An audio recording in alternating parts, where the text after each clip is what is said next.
This program features live coverage of an African safari and may include animal kills and carcasses. Viewer discretion is advised. Hello and a big welcome to Canada Elementary. It's your first time on a live safari. Isn't this exciting? We're with the largest animals on land in the world. My name is Brent Leosmith. I have my good friend Craig on camera. And look at this, we are completely surrounded by elephants.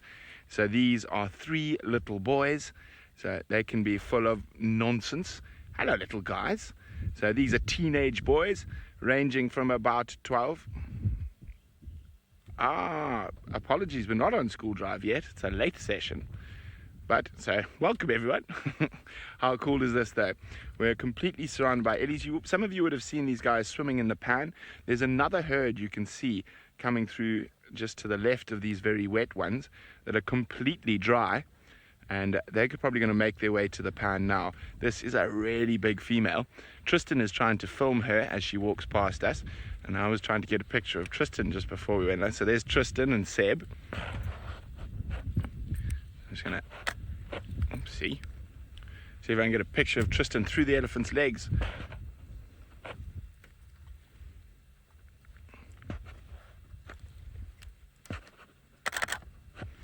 Isn't this cool, guys? Isn't this absolutely amazing? Oh, I'm getting dusted on one side.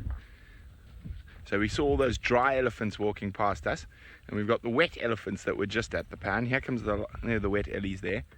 Hello, teenage troubles. Let's have a look. I'm just gonna sneak. Tristan, say hello, Tristan. Getting a picture of Seb and Tristan.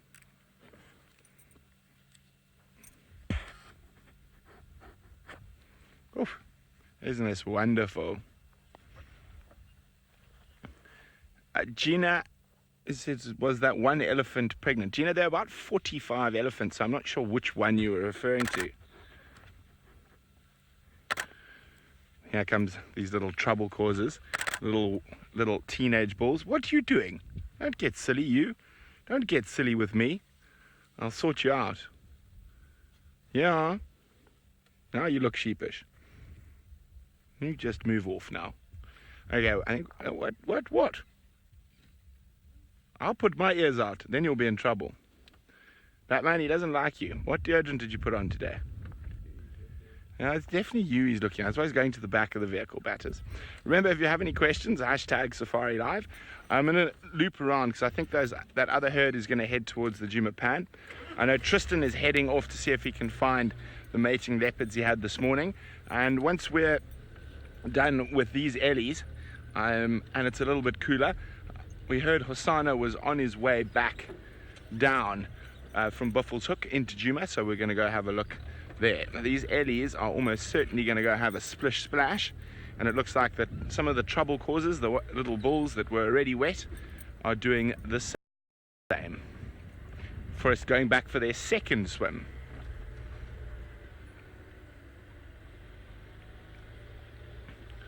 Okay, so while we get ourselves into a good spot to enjoy an elephant mud bath, let's go across to Madam McCurdy, who's sweating out all the calories on this hot, low-felt afternoon.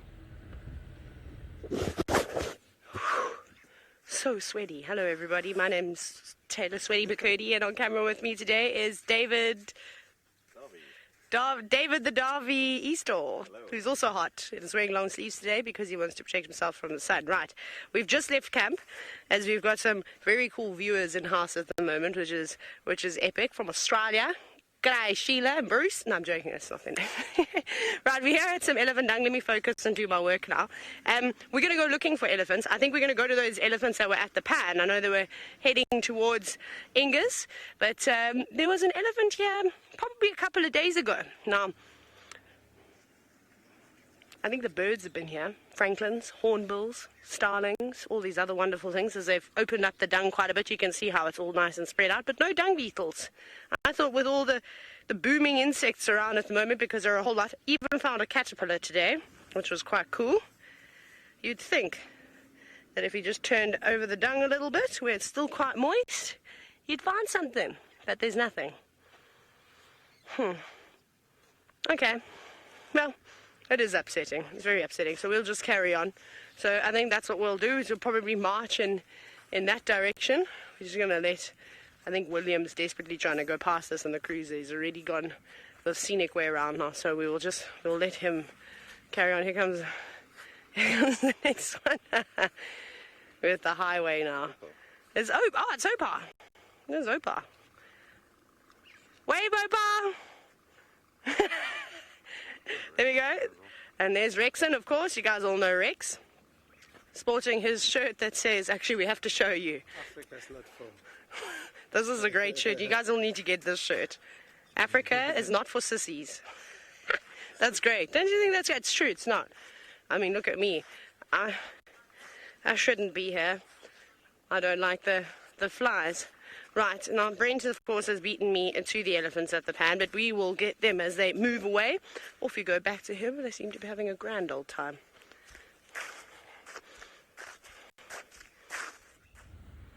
Look at this. Isn't this wonderful?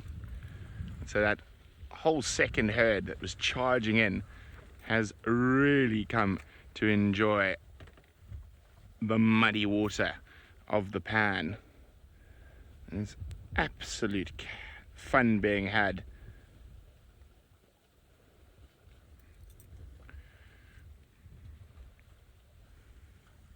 And in the center there's a whole bunch of little ones who are just having the best time.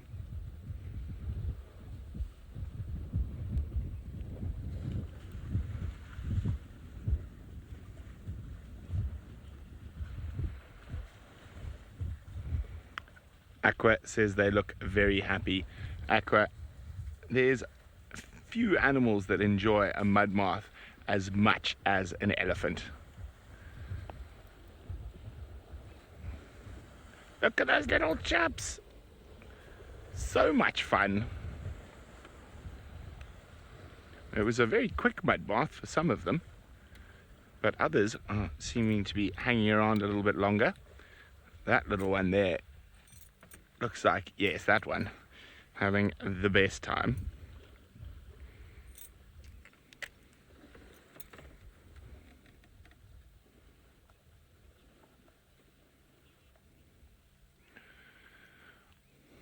Rosalind is wondering, can ellies swim well? Indeed they can, Rosalind. They're actually excellent swimmers. And they will often cross very, very deep patches of water, like the Zambezi River, and even large lakes or man-made lakes and dams like Lake Kariba, the Massanger Dam in Mozambique. And that was a very quick splish splash today. Out of all the herds of ellies we see regularly here at Djuma, love that sound. The herd that seems to really enjoy swimming the most is Fang's herd. They can swim for 40 minutes, an hour even sometimes.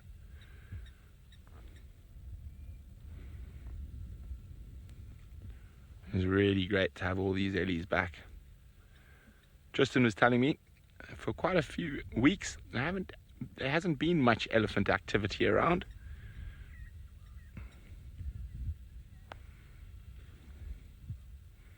And it seems just as Jamie and I arrived, the ellies came down in huge numbers. Okay, I'm going to stick with these ellies a little bit longer. In the meantime, let's send you across to Tristan so he can say hello.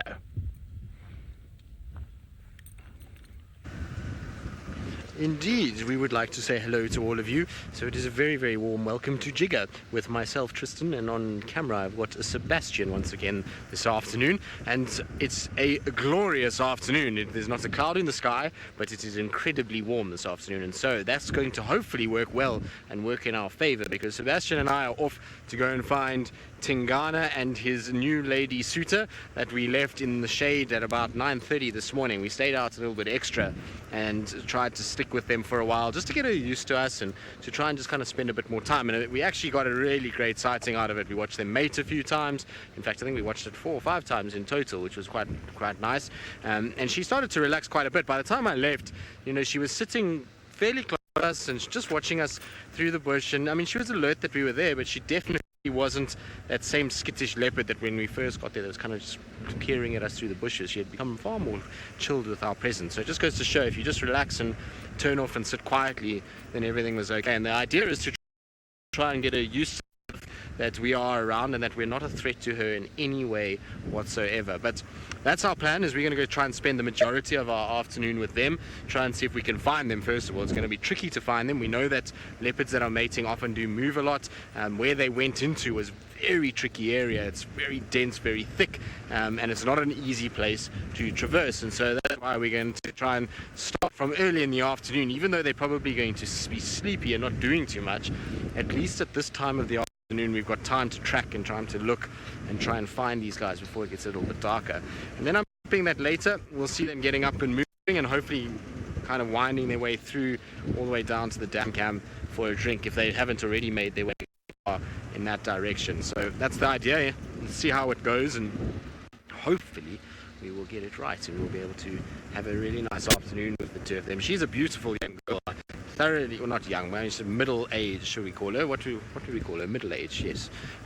Lady, she's got beautiful coloured coat, and I really enjoyed actually this morning spending time with her. So I'm hoping this afternoon will be more of the same. Right, now before I drop into the Gremlin's hideout, let's send you back to, I'm sure is loving spending time with the Ellies this afternoon.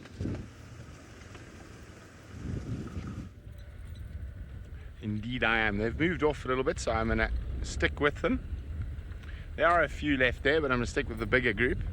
I'm hoping that these young boys are going to go for a dust bath now that they've finished with their water bath.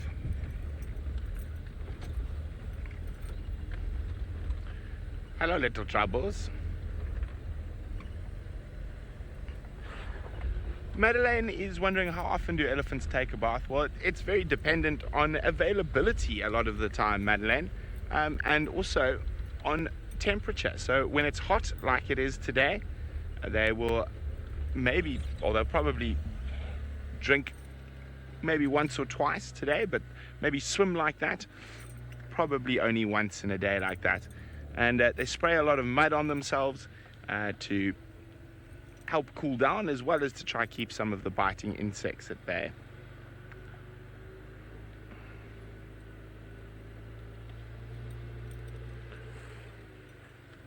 There's one of those little boys. I was hoping that might go for a dust bath.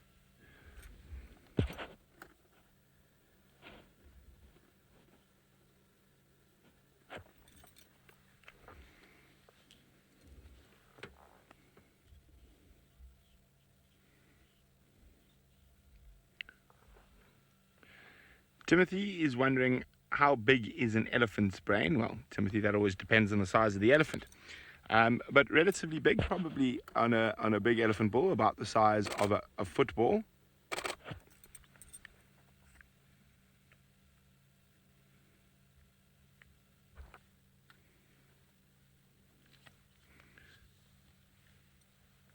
Come on. No, he's not dust bathing properly. He's actually picking up stuff to eat. I was hoping he was going to kick up the dust.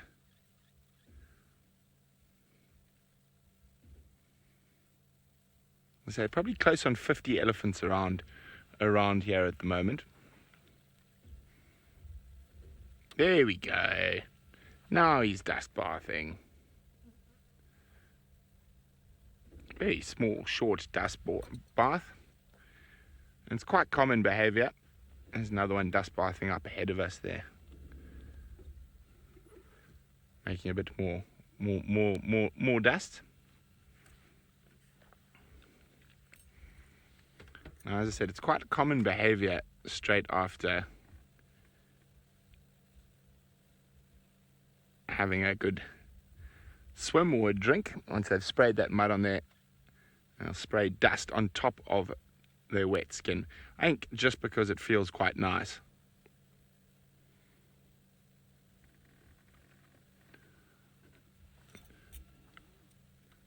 Our little boy is still sort of half dust bathing, half picking up patches of food.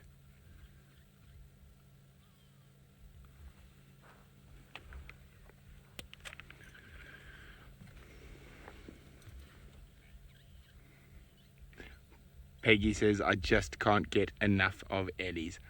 Me neither, Peggy. Me neither. So I was quite excited that they decided to arrive back when I got back after a couple of weeks of not being around too much.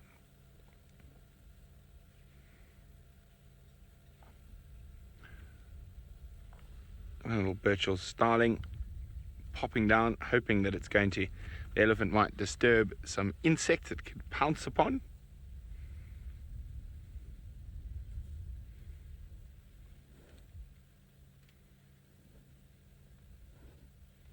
Oh, here we go.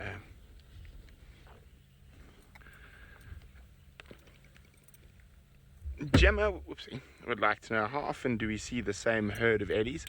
Gemma, it's quite dependent. And it also seems to depend on certain times of the year. We'll see certain herds of eddies more than others. But it's difficult to say. We see the short trunk herd probably the most frequently. But herds like fangs that travel really long distances, we don't see nearly as frequently.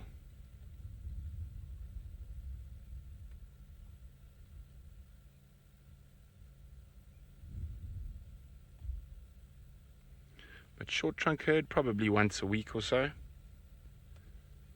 And so they're probably the herd we see most frequently.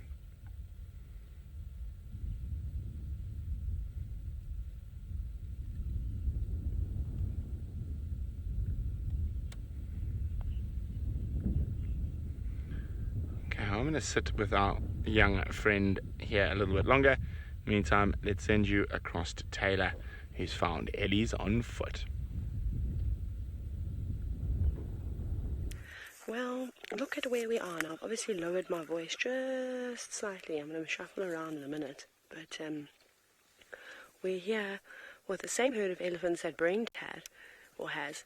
But we've just got the front of the herd now, who've moved into the thicket after a bit of a swim and a drink at Vuatelapan, and now need to feed on the delicious crunchy branches and grass, dry grass, and probably some roots at some point too. So that's what they're doing at the moment, and they have no idea that we're here. We're very lucky. We've got I suppose there's a bit more than a breeze at the moment. It's quite pleasant in our favour, which is nice and cool, cooling us down as we are perspiring in the sun. But of course, doing a walk on a hot afternoon like this, when you get to spend it with elephants, is definitely worth it. I'm kind of sad that they moved away from the pan so soon, because that would have been awesome. I remember fondly one of the best bushwalks I think I've ever done. Rexon was involved, and we walked all the way down here and we watched the elephants play in Vuatela Dam when there was still water in it. Do you remember that, Rex? Well, it was a good day.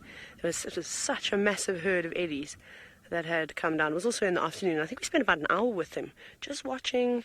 It was just truly incredible. And actually, I think I've had my best elephant encounters on foot with Rexon. We've had young bulls right up next to us on the termite mound.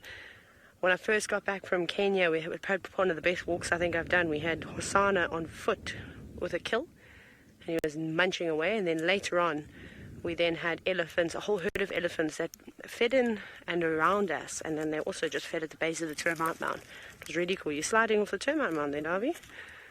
That's very, very cool. So yeah, so we don't really know which way they're going to feed. We're kind of just sitting, kind of looking.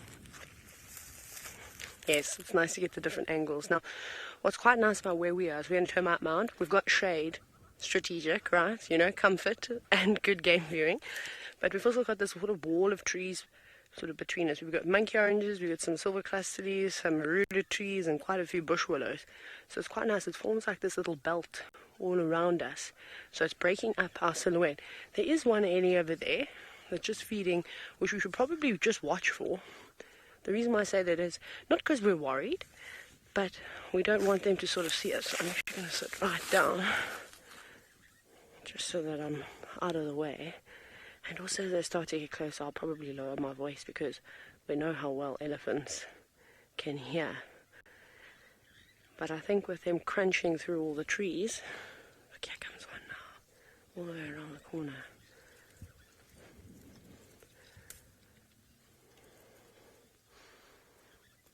Yeah, we can do a short one.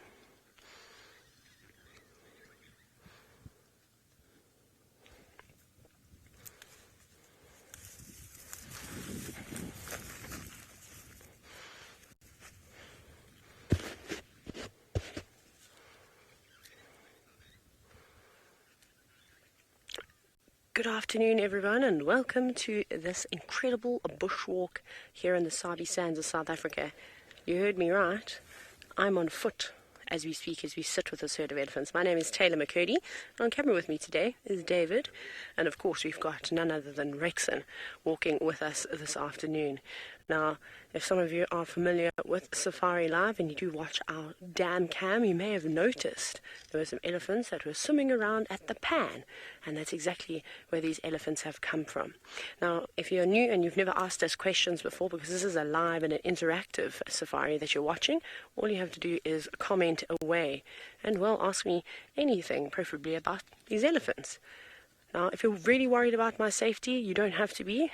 We have got the wind in our favor. We've actually got the sun in our favor too this afternoon, and we're sitting on a termite mound, so we've got a bit of a advantage point too, which is awesome. And this is possibly one of my favorite things to experience here out in Africa when doing a walking safari, is having the opportunity to surround yourselves with elephants. Now, of course, if you're not with a professionally trained safari guide, please don't do this. Constance, you were worried about us. Don't worry. But yes, you're glad. I'm glad that you are happy that we are safe. I promise you, we are A-OK. If something were to go wrong, which is very, very slim, obviously we are taking a risk being out on foot with these animals, but we're all very well-trained safari guides, so we know what we're doing. We're not going to let the animals come too close to us, because this is a breeding herd of elephants. So this herd is basically made up with majority of females and their calves. And there'll be a couple of young bulls around too, but they won't stay in the herd for too long. So the problem comes in is that you don't want to get stuck in between a mom and her calf. So it's important that we keep scanning around us, making sure that there aren't any elephants that have gone walkabout, because that's what they do. They don't all just feed on top of one another. They actually spread themselves out and will sort of feed together. So you could have a couple of 100 meters of elephants that are all part of the same herd, all feeding with one another, all fairly close by. And because of their communication systems, they can move a bit further away from us. Anthony, so elephants are exceptionally intelligent. I mean, I don't think they're quite up there with humans, obviously, but in terms of wild animals, elephants' intelligence is up there with dolphins, it's up there with chimpanzees. They're incredible when it comes to solving problems. For instance, are you watching the elephant that's dust bathing? So you can see that cow. How incredible is it she knows how to loosen the soil with her feet. She knows that if she does that, with a combination of her foot, her trunk, and sometimes even her tusks to loosen the soil, she'll pick that up and cover her entire body with it. And she's now had a bath, so she's wet, so that sand is going to stick to her body, and that's going to help protect her from all the flies and all the biting insects, and also give her a bit of comfort from the heat too. That's why they like to mud wallow. It keeps them nice and cool. The way that they communicate with one another, so they have a very intricate system. They communicate through infrasound, so most of the time we don't even know what's going on or when they're talking to one another, just because we can't pick up those sort of low sort of rumblings. And then of course they do a variety of other types of communication, from trumpeting to, like I said, the soft sort of rumbles. And the way that they interact with one another in or I suppose their social dynamics is also pretty incredible. And when you watch animals, it's very easy to kind of humanize the things that they do. The little ones play like children, and the adults will reprimand the youngsters when they feel need be. It's really amazing to watch. It's also very therapeutic, and we talk about this often as to how people use horses and other animals and all things like that to obviously deal with people who have special needs, to help them feel calm, relaxed. You can pretty much do that in an elephant sighting. Now, they have changed direction a little bit. Did you see that? They were feeding south. Now they've slowly changed direction and sort of coming more to the west. So this is where we need to just make sure that we don't get into trouble, but we won't. Because we know where all the elephants are. We're not moving around, we're sitting in the shadows. They've got fairly good eyesight. But if we've got ourselves concealed with all these trees and things around us and in the shadows, it's not really going to be too much of a problem. And I think the most important thing is that we've got the wind in our favor. So we are downwind of these elephants. So they're not going to pick up the scent unless the wind starts to swirl and blows our scent down towards them. Then it's going to definitely be a bit of a problem. But they're not just going to want to attack us.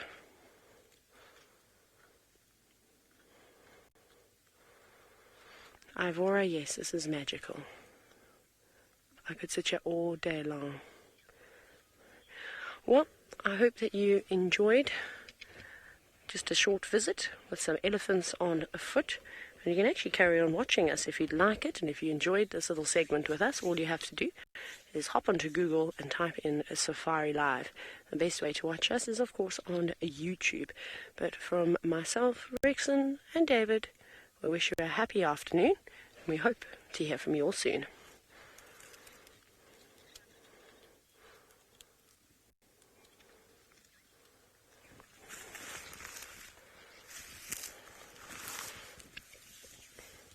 Welcome back, everybody. Thank you so much for participating in that wonderful action broadcast. Right, I think we'll probably move away from these Ellies and try and give Brent a hand in relocating on Hosanna, who was headed south from Tumbuti Dam. But speaking of Brent, let's hop on board with him. Hello, yes, well, we've left the Ellies for now. The last place we heard was Hosanna was heading towards Tumbuti Dam, which is on the boundary. So we're going to scoot off in that direction, see if we can find any tracks of him crossing. Hopefully he has.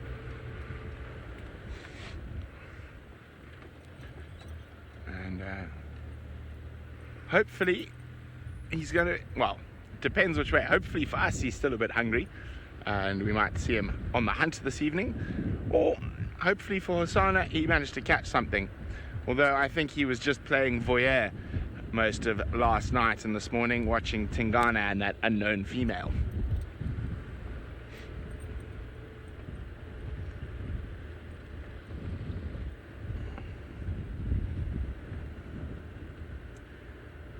Ay, ay, ay. Is he...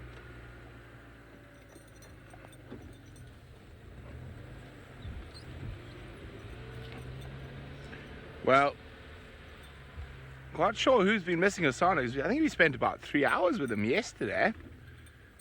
He's around.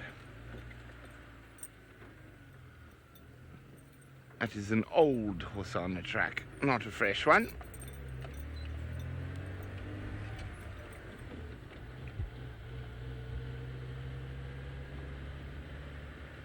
Aha! Well, I think it's going to be a spotty afternoon. Now let's go see what my dear friend Tristan has caught up with. Well, it is a spotty afternoon because we've managed to find the Duke and this female. She is around. She's just had a mating session with him as we arrived and then ducked off into a thicket.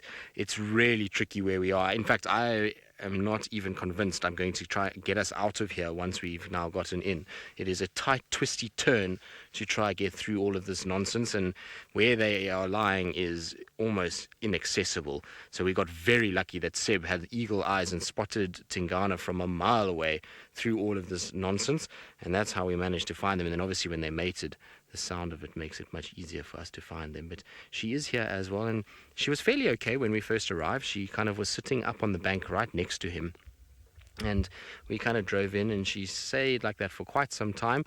And then she, as we kind of parked, she got up and walked and mated with him.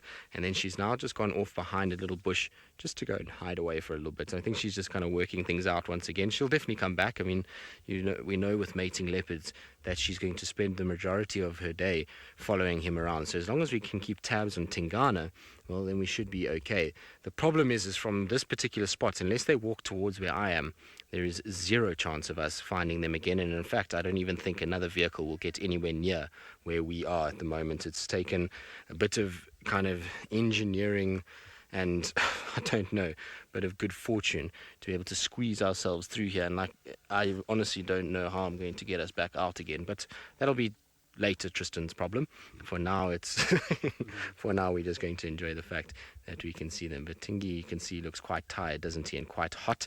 It is a warm afternoon, and that's why they haven't moved too far. They've moved about 60 meters from where we had them this morning, and so further southwards is the direction that they've headed. And I'm hoping she'll kind of make an appearance again just now. She's a beautiful, beautiful girl, and she was quite fine. Like I say, she wasn't too unrelaxed with us when we first got here, so I'm sure she'll kind of pop out just now. And as long as we're not moving, she's perfectly viewable. So it promises to be a really good afternoon. And luckily, it didn't take too long to find her. I thought we were going to have a really tough time of it, given where we are at the moment. It's a horrible, horrible mess of thickets of quarries and tamburtis and fallen over trees, and it makes it really tough for us to actually maneuver our vehicles through here. But luckily, they lay in a spot where we could actually spot them. So Lara, leopards will use a lot of things to be able to determine which males they're going to mate with. One is she would have heard Tingana sawing last night, probably picked up his scent and moved and tried to kind of figure out who this male was. She would have, through her phlegm and grimace, picked up that there was that there was a male that is a dominant individual. The other thing is that when she sees him versus Hosanna, even though Hosanna is turning into a big boy and he's starting to kind of get a little bit of a dewlap and starting to grow, he's still nothing in comparison to Tingana in terms of size. Tingana is a much bulkier animal, much bigger dewlap, and so that female automatically will be attracted to the larger size and that bigger dewlap. And also Hosanna's actual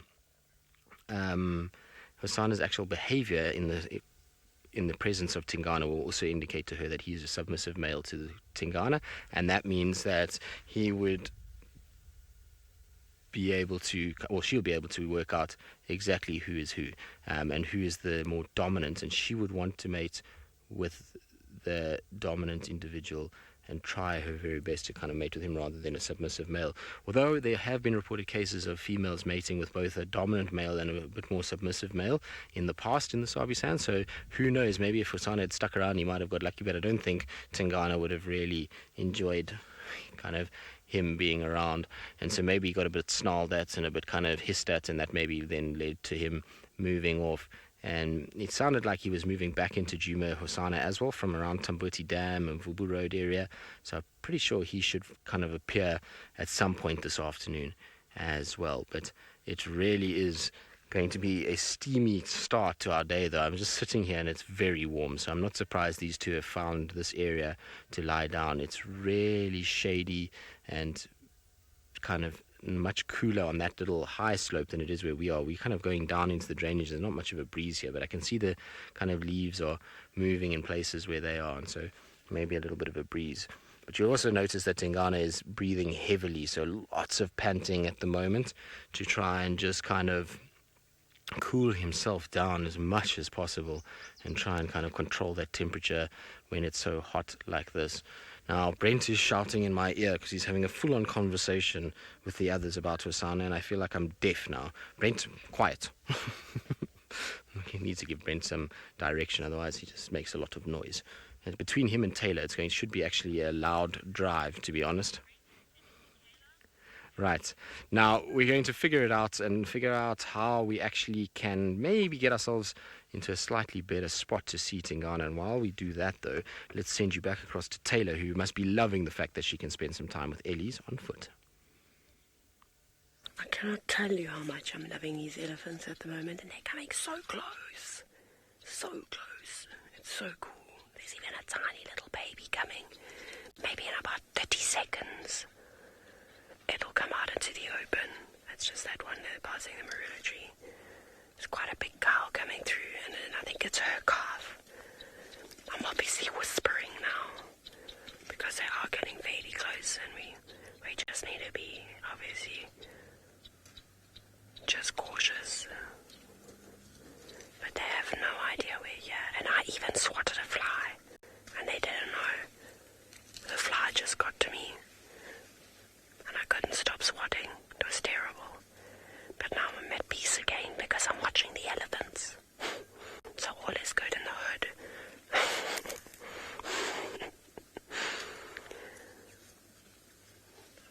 Now, I can't see what you're seeing, but I know you're looking at elephants, so that's cool.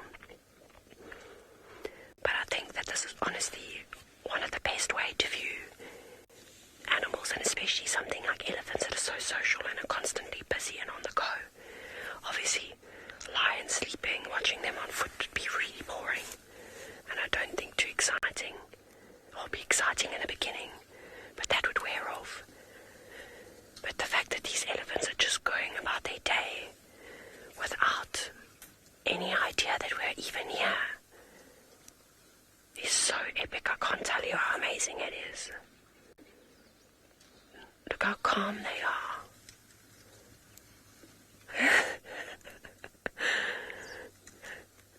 Wait, Emma, who said that? Barb. Did Barb say that? Bart with a T. Bart with a T, says Emma at the same time as I did. Yes, it is probably the quietest you'll ever hear me. Darby, which elephant are you on? Can we look at that one that was suckling? I'll stop now. There's even an elephant calf that is suckling. Now, that just goes to show you how hidden away we are, except the wind every now and then. I'm worried that it's going to swirl. Not that I think they're going to come stampeding towards us, but this would be really epic if we could keep it in a way in which they don't know that we're here. And we were talking about this the other day. There's a time and a place for different ways to do walks. Sometimes you need to stay hidden. Other times you need to make yourself known to the animals. And right now, we don't have to do anything. If they were to come too close and we weren't able to get away, all the viewers are saying I'm the elephant whisperer. Well, I'm whispering in an elephant sighting. I don't think I'm the elephant whisperer, but thank you. It must sound really weird to hear me whispering. I'm actually going to go back and watch and listen to how quiet I can be. I bet Brent couldn't talk this softly even if he tried. I love the fact that Tristan says that Brent is shouting at him on the radio. Also, I must tell you guys a funny story, because today it's obviously really hot, and what Brent really likes to do is he freezes these energy drinks. But when I say energy drink, like a Gatorade, we've got the equivalent Energy Powering, and he always puts them in the freezer, obviously, to get frozen. And the funny part about it is that I do it sometimes. Sensor does it a lot. Brent does it religiously every single day. And I went to the freezer earlier on and I saw these frozen drinks and I thought, I'm going to hide them. I really wanted to hide them because I knew he was going to get so cross. And I didn't. I was upset because then he came in and he tried to give me a fright, but I was watching him through the reflection of the window, so he didn't give me then he comes in and he opens the chest freezer and he goes, "Who's taken my drinks?" And he just didn't look properly. Then he was like, "Okay, I'm not going to kill anyone today. I found them." And I was so upset. I was like, "Man, I wish I'd moved them to a different fridge because I was right there. I could have Instagrammed the whole thing. It would have been amazing." But I didn't. That's the one regret I had so far in the last 2 years that I've worked here, is that I didn't play that prank on Brent. It wasn't a bad one. It just would have been funny watching his reaction.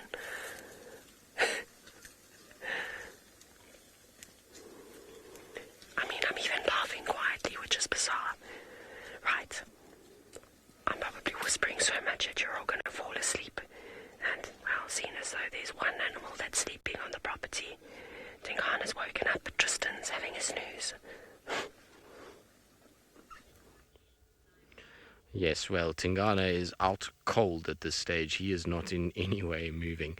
It's too hot for our Duke at the moment. And like I say, he's probably, for an old man, been given the runaround by a slightly younger female the whole morning and even during the day a little bit. So pretty sure he's a tired boy and just wants to get a nice rest and relaxation and just take it very, very easy for now while the sun is still so hot. But what I'm really hoping is that, the direction that they've kind of headed during the course that I've seen them this morning and even this afternoon when we were trying to look for them, it's southwards. And so what I'm hoping is that by some miracle, because of how hot it is that Tingana walks her all the way down to the dam cam and we get them nicely out in the open at some point. The thing is, though, is once they get into that kind of section, we're going to have to be very careful with that female. We're going to have to try and give her a lot of space and try and allow her just to realize that we're not out here to get her and that walking out in the open is okay. She's going to try and stay as much in the thickets as she can. Tingana obviously won't care. He'll just walk on the path that suits him best, but she'll kind of be a little bit more tricky to keep up with. And so I'm hoping they do head that way. It's going to probably take most of the afternoon of being really patient with them like this and allowing them just to kind of lie here and rest and just hide out from the heat. But once we get to about 5:30, 5:45, 6 o'clock, that's when that temperature is really going to start to dip, and that hopefully will mean these guys will start getting a little bit more active and move southwards. The problem is we might lose visual then, is because unless they walk on the path where I am on this side of the bank, we're really going to struggle to keep up with them. So I'm just hoping that when they do walk, that they decide to take the nice easy path, and that will make my life a lot easier. Larissa, I'm sure she's aware that there is a female to her north. I don't think she's aware that the female is right here on Djuma right now. Remember that they kind of went through Djuma this morning and crossed into Buffelshoek. There was no sign of Tundi at all. Taylor didn't pick up any tracks, as far as I know, on our eastern boundary for Tundi coming back from Torchwood. So at this stage, you might find that Tundi has no idea that she's actually even on Djuma anymore, but she will know that there is a female to her north. These leopards are amazing creatures. They are very perceptive and very aware of their surroundings. Also remember that any cat or any territorial animal is going to try and push for as big a territory as possible until they meet resistance. And so you'll find with Tundi, I'm pretty sure she's been up northwards and has come across the scent of this female and maybe just knows, okay, there's a dominant female up there. I have my area. This is where we kind of stay. But if Tundi finds her, particularly around the dam central area, you're going to see she's not going to be very impressed at all, and she'll in all likelihood try and chase this female away as much as possible. So it will be interesting to kind of see. I'm pretty sure this female is only here because of Tingana. I don't think she really wants to spend much time in this area at all. This is uncomfortable to her. It's foreign sort of country, and so she's here because Tingana is kind of dragging her this way. He was the one that sort of moved down into this section, and she's kind of followed him along. So I'm pretty sure that she will eventually move back into Buffelshoek, and that should be fine for Tundi. But yes, if Tundi does come across here, let's say this evening, she hears all of this and she moves into this direction, she is not going to be impressed that there is another female in her area, and that her male is kind of dragging this other female deeper into the territory. Right, we were saying that it is going to be a spotty day, and it sounds like, well, Brent has caught up with our favourite spotty cat, and he's got himself a meal. And Hassan has caught up with something else. And from what I could see, it looks like he has managed to catch a little tiny baby Inyala. So not much of a meal. I'd say there's probably more meat on a dike, and it looks like he's pretty much scoffed the whole thing already. So he was left about 2.5, 3 kilometers from here at about 9 o'clock this morning. And we were actually on his tracks when Taxon called us and said he'd found him actually very close to camp. We're not far from Gallagher Pan.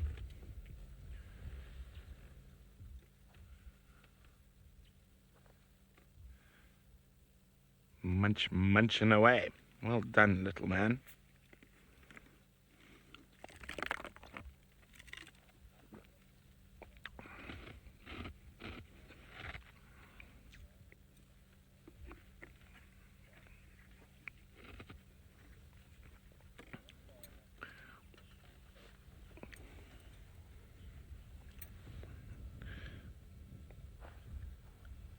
I'm not quite sure what you said there. Emma, can you go again, please?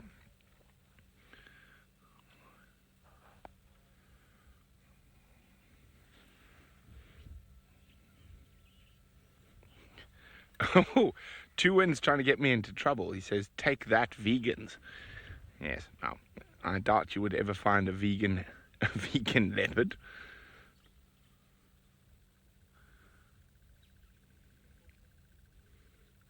To be honest, you'll find very few vegan safari guides, to be honest as well.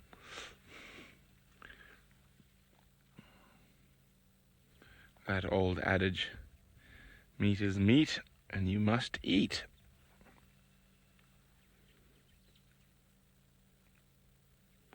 So, even though he's almost finished eating everything, it's not a very big meal for him. Now, he might hunt again a little bit later.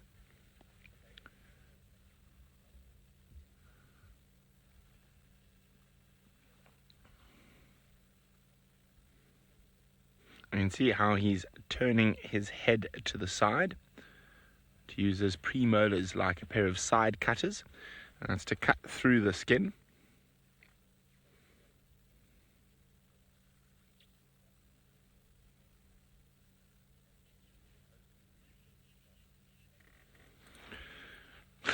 Bart would like to know, what do I think a leopard's favourite meal is? Bart, the one he can catch. Or the free one. The one he can steal from another leopard or another predator. Anything free is great.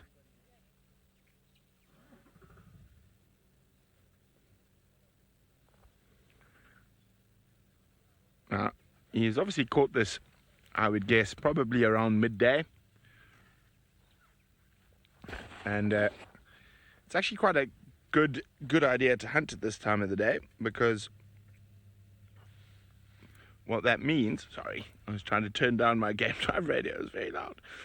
What it means is that he's not in competition with the hyenas or lions, because they are going to be really flat. It's unusual in this part of the world to see a hyena out scavenging at this time of the day. Even though we're not that far away from the Aubrey's hyena den,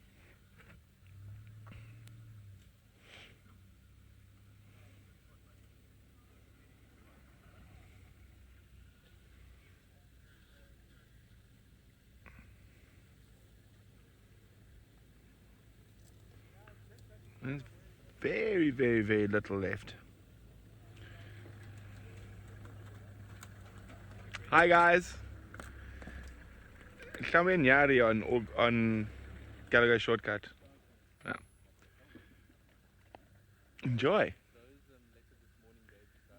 Well, I was in bed. It was Tristan. Yeah. Cheers, guys. Have a good drive. So there we go. I mean, it's almost a little left. I mean, he looked up like he might want to take it up the tree, but there's almost nothing left that's worthwhile taking up the tree there. I'm going to reposition, try to get us a little bit closer. While I do that, let's send you back to Taylor, who's even closer to a pachyderm. We are.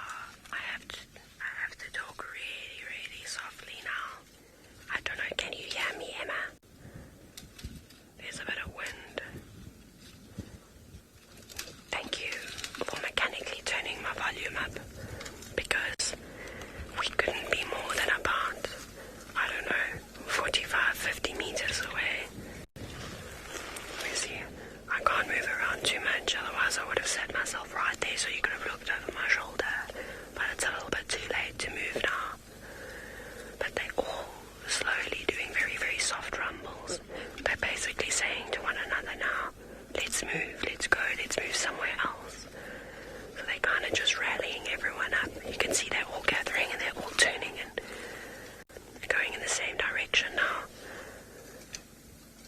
They're very relaxed, very, very, very relaxed. I mean, the fact that there's young calves so close to us is just absolutely incredible. And the smells, oh my goodness, the smells. It's like that elephants have this incredible earthy undertone to them. It's kind of like a very pleasant smelling stable. I believe you're all very happy that I've decided to stay. Well, we decided to stay because, well, Brent's got Osana, which is epic, and Tristan's got Tingana, so there's so much content around, we don't actually need to go and do too much. So I said to Rexon and Darby, we might as well just sit with these eddies for as long as possible. I'm hoping that we can actually just sit here and they just feed past us. It wouldn't surprise me if they change direction again, as this is what they typically do when they're feeding. You know, they don't have a one direction that they'll move in. I'm not talking about the band, but you know, they'll just sort of pop from area to area, feasting away. And there really is nothing palatable for them to eat. There's nothing that's easy. So at the moment, they're using a lot of energy trying to consume their food.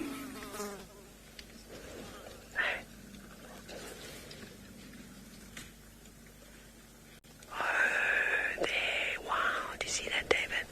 Where that termite mound is to the left. A steenbok. So where the termite mound is, just looking to the left into that thicket. This termite mound right there, you got it. Rexon has just pointed out that there's even a little steenbok that's just in the bushes. Now it stood up because the elephants are basically feeding in that direction and almost like go and feed on those trees too. So I think it's just getting ready to move. It's kind of watching like we are.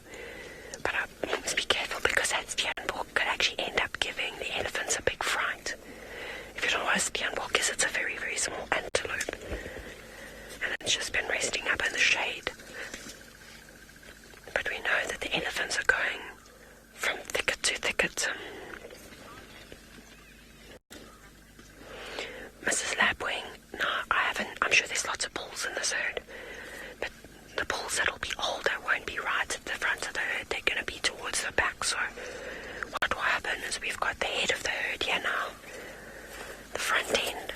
And once they move around, you'll find a couple of minutes later, they'll come straying on in. I did actually see an elephant bull on the other side of the dam, so he might even be coming down to still have a drink, so keep an eye out on the dam cam. I'm hoping that's actually what's going to happen, that we can spend the whole bushwalk with elephants, that the breeding herd moves off, and then we just go back to the pan and hope that some of the bulls that would have been following the herd come back around.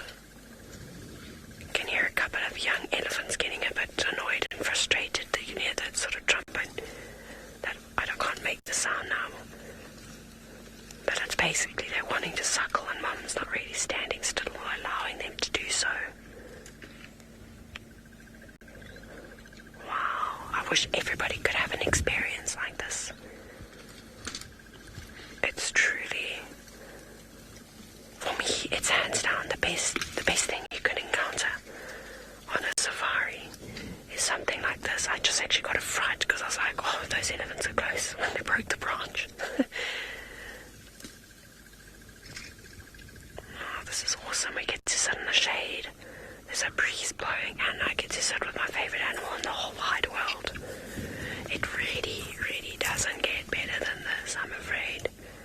This is like the epitome of cool in my books.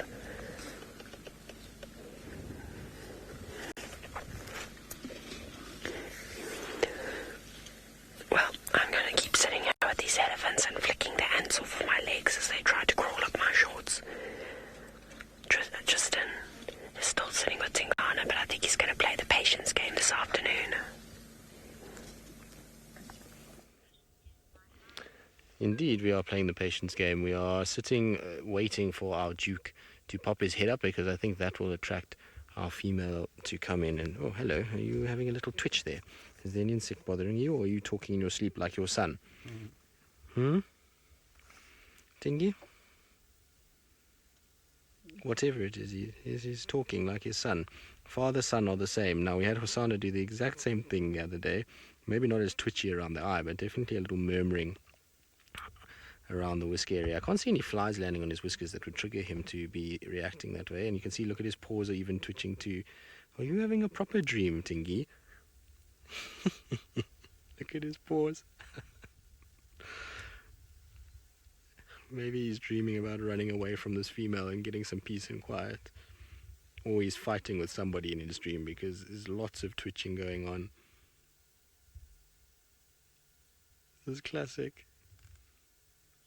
Look.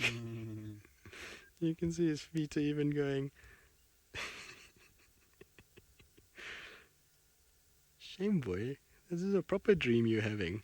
It looks like a roller coaster that he's on. His body is going all over the place. His paws are moving. Even his toes are... Even his toes are wiggling. Shame, boy. It was obviously a very good dream that he's having, because there's lots and lots of movement that's taking place. How funny is this?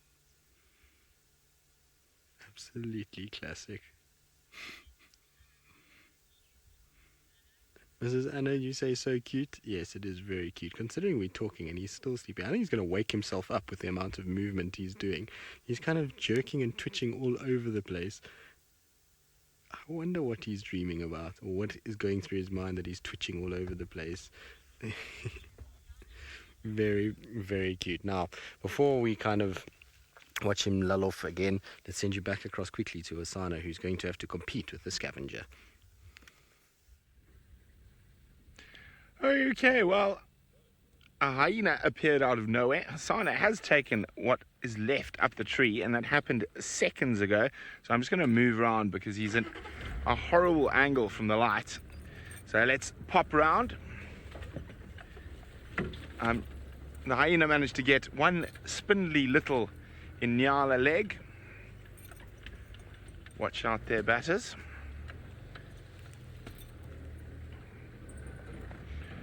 Okay. How's that for you, Craigo? Ah, there's quite a few interesting things going on here. So before we go look at Hasana up in the tree, if you look in this hole here, there's a very specific species of fly that is endemic to aardvarks. And that means there is actually an aardvark in this hole at this very moment. Now, they're disturbed a little bit. So they actually wait at the entrance of an aardvark burrow. And when the aardvark goes out at night... Oh, he's going higher, Craig, sorry. Look at that. Look at him go. Sana, you're going to climb over our heads just now.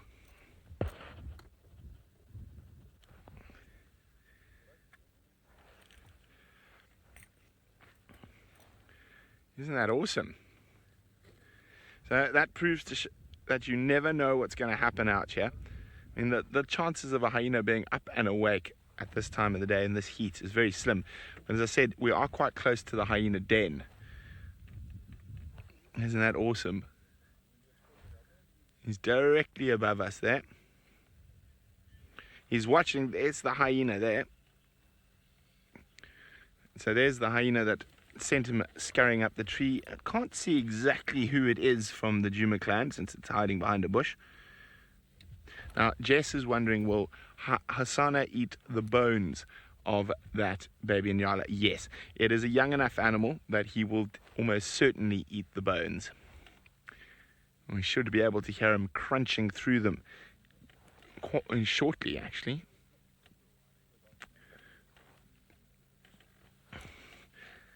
Now, while he's crunching through the bones of that baby Inyala, who can tell me what tree he's sitting in? It's an evergreen. It likes to grow on termite mounds. It has bright red flowers. Hashtag Safari Live if you can tell me what tree Hasana is sitting in.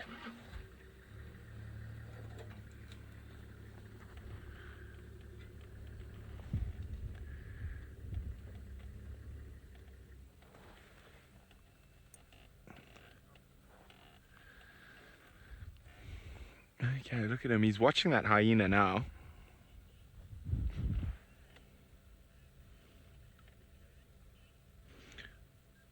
Jason is wondering, how high could a leopard climb?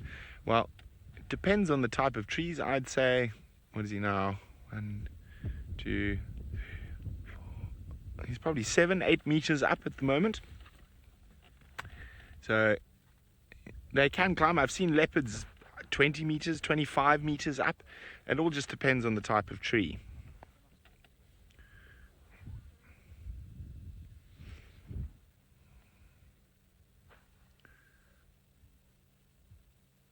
It's not the most comfortable tree for him.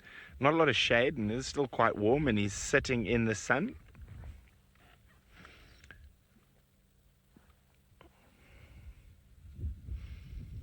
Fred, it is not a marula tree that Hosanna is sitting in at the moment.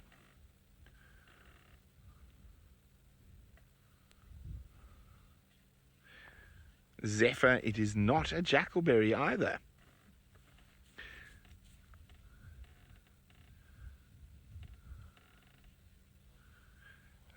Mrs. Lapwing, it is indeed not in a Mopani. We don't get Mopani trees in the Sabi Sands.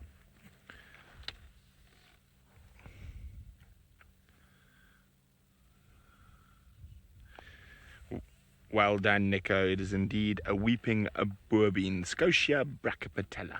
Now, they should be flowering quite soon, so we're going to see lots of beautiful scarlet flowers.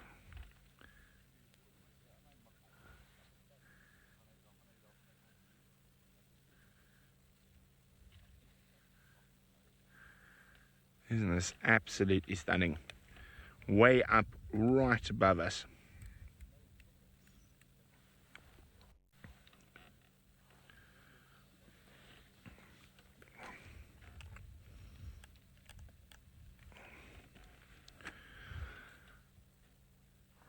Crunch, crunch, crunch.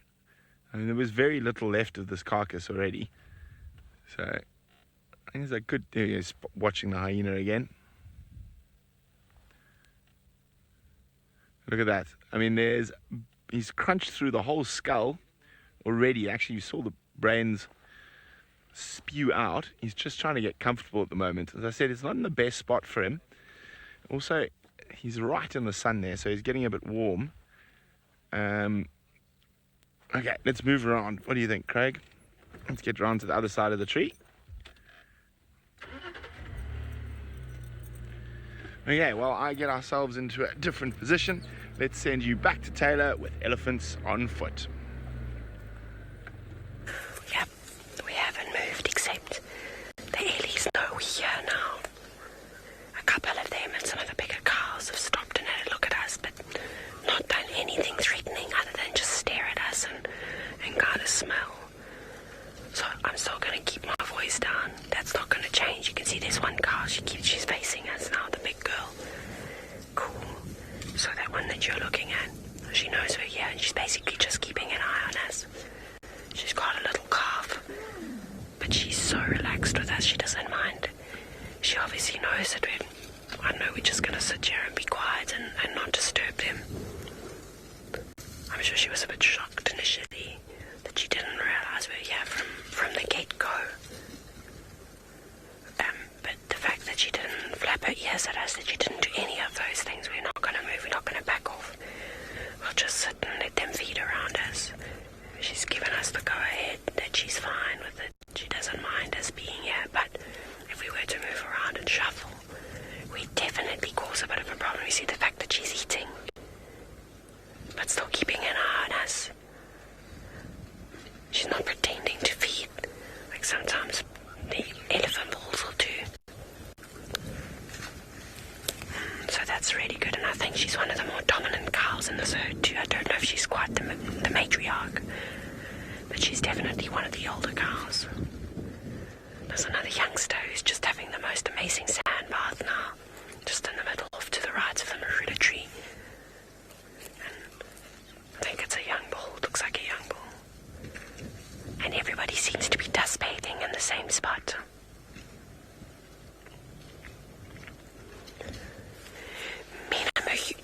You see the starlings follow the elephants and the drongos, but you don't really see oxpeckers on elephants. They don't have a lot of hair on their body, and the hair that they do have is quite coarse. Also, the ticks that are on the elephants are not necessarily the tiny ones that the red-billed oxpeckers are typically feeding on. They prefer the sort of the mites and the eggs of tick larvae, the eggs they'll feed on, all that type of thing. It's normally the yellow-billed oxpeckers you see that will kind of feed on those large engorged ticks. And elephants don't have, I suppose, they don't have as many ticks on their bodies as say something like an impala does. They definitely do have ticks. We see them from time to time, but it's quite difficult, and I suppose there's only a certain type of tick that can maybe get through the tough hide of an elephant's skin. I'm sure inside their ears, around their sort of nether regions, you might find populations of smaller species of ticks where it's warm, maybe slightly moist. I know a lot of people don't like that word moist. I have a few friends that and moist, and I've forgotten the other one. But there's one other word that a couple of my friends they can't even say the word, which I think is ridiculous. But those sort of areas, then yes, you'll find maybe more ticks. It's just not worthwhile for an oxpecker to hop along the backs of a hippo. The backs of an elephant. But in the Mara, you obviously see the cattle egrets following the elephants around. But again, they're not feeding off of the elephant like the drongos, like the starlings. They're waiting for the elephants to chase up insects. Tanya's ghost, yes. Elephants do sneeze because I suppose their trunk gets a bit ticklish every now and then. But they don't kind of sneeze like you and I sneeze. You'll see they'll blow out of their trunk. If you can kind of get what I mean when they don't like something. I can't make the noise and demonstrate, unfortunately, because that of course would be quite intimidating to an elephant if I started doing something like that. Oh, by the way, that steenbok we're talking about, it totally ran out and gave a couple of elephants a fright. I was giggling quietly, silent giggling. I was basically just doing the shoulder shake. There was no sound, because I don't want to upset them. Yes, the imaginary giggle. That's correct. One thing though is my bottom is getting sore from sitting, but we can't stand up. We've committed to the sighting now, we've got to sit it out. Not that I'm complaining, please don't confuse that for a complaint. There's very little I can complain about today. I'm going to use the exact words that Emma has just said to me as my link, as I unnumb my bum. I'm going to send you back to Tristan with also the sleepy Tingana, who might have a numb bottom after his slumber.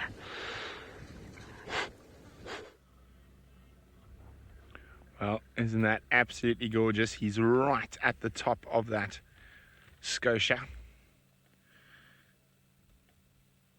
And he's lucky he managed to sort of get up and out of there before the hyena found him. He saw the hyena at the last second.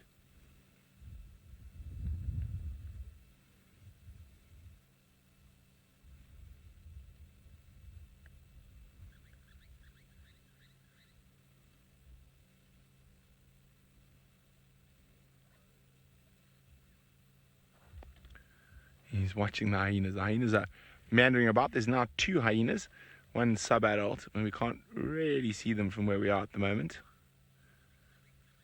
Making sure there's none directly below him.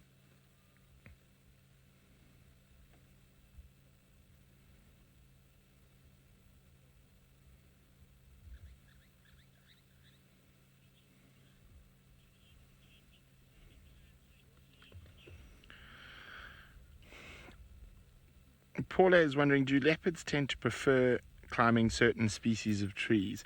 I suppose that it's a yes and no answer. Again, it's like, what do leopards prefer to eat? Well, what's the easiest to catch and what's available? When there are other predators around, like hyenas,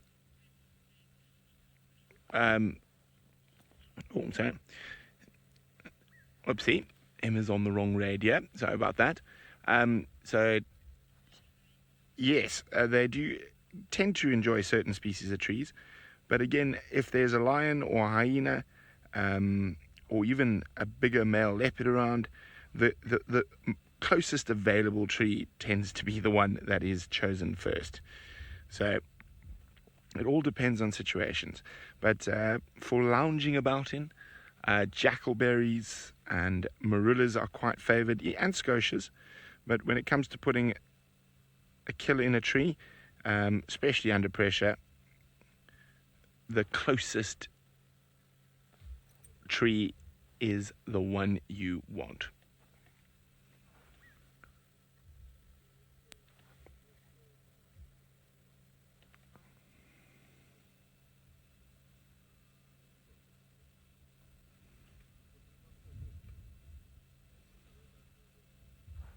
So I'm just listening to the game drive radio at the moment, because I just heard there's been another female leopard found just to the north of our boundary. I'm just trying to find out if it's the one that was with, it's a skittish female, so it could be the one that was with Tingana this morning, but unlikely.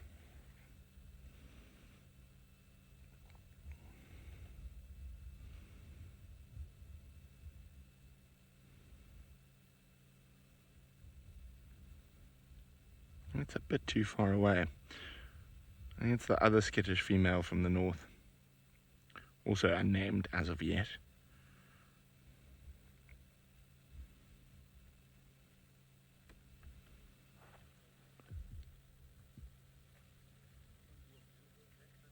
Look at the hyena right below the leopard now. Hoping for some titbits to fall down.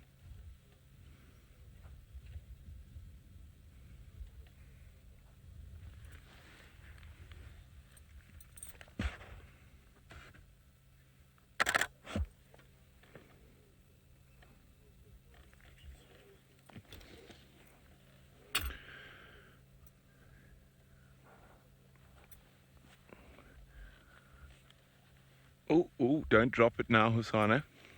And he looked like he might have a little bit of a whoopsie there as he was moving around. Jason is wondering, what is the bite force of a leopard? Jason, to be honest, I've forgotten. I think it's around, I'm not 100% sure. You guys are going to have to double check me. I have absolutely forgotten. I think it's around 450, 500 pounds of pressure per square inch. I could be wrong. Might even be less, actually. Maybe between 350 and 450 would be my guess. But as I say, for some reason that information has departed my brain and I cannot remember. Enough to hurt.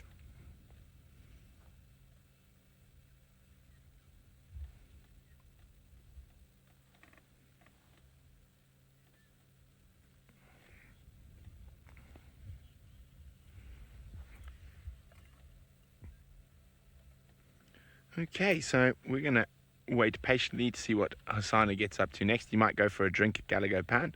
While we do that, let's send you back to Tristan and Tingana.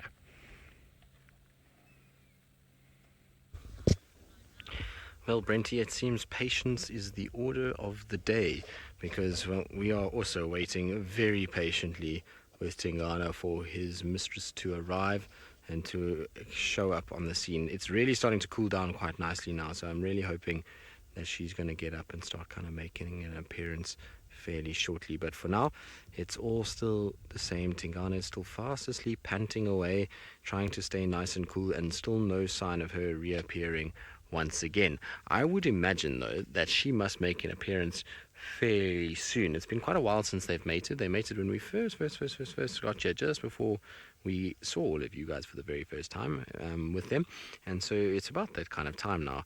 I'm hoping that if we just be patient, and I'm pretty sure we will get a really good view of both her and him once again. It's just going to take a little bit of time, and it's worth just sitting here. The more we sit here, the more we talk, the more kind of Seb and I move around on the car, the more she's going to realize that we're not a threat to her and that we're not going to chase her or hurt her in any way. And that should go a long way to trying to help kind of get this leopard to start realizing that vehicles are not the enemy, and then they're not going to hurt her in any single way whatsoever. And so it's important just to sit here, even though the visuals are not good, and even though we're struggling to kind of get any sort of thing out of them, it's an important kind of task to try and help us establish this female as a potential leopard we can follow up in the future. Remember, what could easily happen is you never know how things work. What we could have, Tundi at some point is going to not be in this area, and you never know. This female could easily be sucked into that void. We saw it when Karula disappeared, how multiple different females arrived, and that could easily mean that this female does the same thing and kind of sucks into Duma. So it's important to start doing some work now. It's already very late in her life to try and change her behavior, but if we can just keep at it and keep trying and keep looking and keep sort of being respectful to her space, eventually we should be able to get her at least viewable. At the moment, though, I think if she was on her own, she would be almost impossible to find and to look at. But given that Tingana's here, it's kind of a perfect opportunity to do so. The only other ways that you'd get this right is to spend a lot of time with her on a kill and to try and just kind of keep nice and quiet. And I had a chat to the other guides today, to Tax and Aubrey and a few of the others, and just to try and see if we can maybe kind of keep her sighting as a one vehicle sighting for now, and just try and see if that helps with getting her a little bit more relaxed, particularly now that she's mating with Tingana. If it's in a very big open space where there's no need for vehicles to move too much, then I suppose we could do two up there and just see how she responds. But there's no doubt that this morning when we were kind of with her, she was far better off than what I had been hearing on the radio, because what I heard on the radio is that she just wasn't viewable at all, and she was just kind of running around all over the place, and we definitely did not have that same experience. We got to see her relatively well. In fact, it was a bit tricky at times, and you had to be a bit quiet and wait, but she definitely wasn't as uncomfortable as I thought. What's interesting with her, though, it's typical kind of leopard, is that she doesn't like to be seen out in the open, so she likes to kind of sit there, and if she's behind a little bush and you can see her and she can see you through that bush, she's quite happy. She doesn't move at all.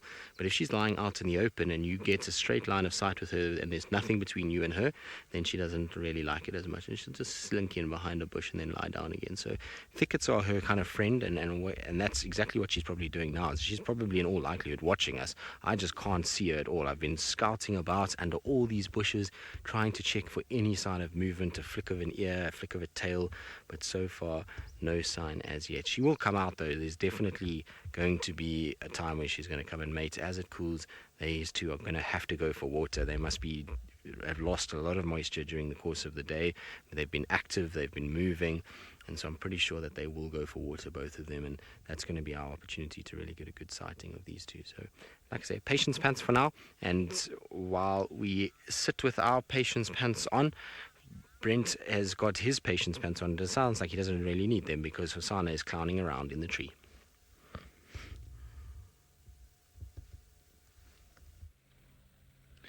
He dropped the last of his meal and he's about to descend the tree if the hyena gives him a gap. That is gorgeous. Absolutely beautiful. Those eyes.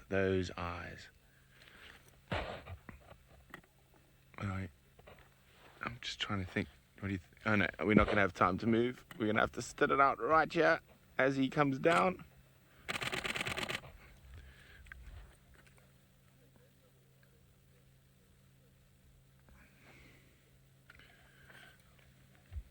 Isn't that magic, guys? That was awesome. Here he comes, the little prince himself, not worrying about the hyenas. The hyenas are just on the other side of the termite mound.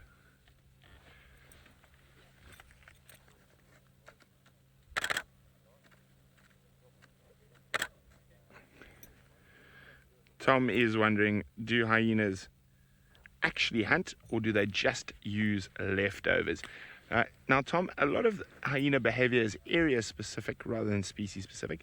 In the Mara, the hyenas will hunt a lot more than they will scavenge, but all hyenas love a good scavenge. But even in this area, I would say the hyenas will hunt more than they scavenge. Okay, we're gonna have to move around a little bit to get ourselves in a slightly better spot to see him. Okay, some big stumps I want to try and avoid. Okay, hold on.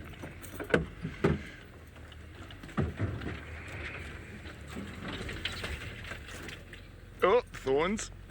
Eek. There we go. Let's have a look there now. How's that, Batters? You got a gap? Yeah, good. We got one? Happy? There we go, we'll just sit here for now. And now you can see he's giving himself a good clean.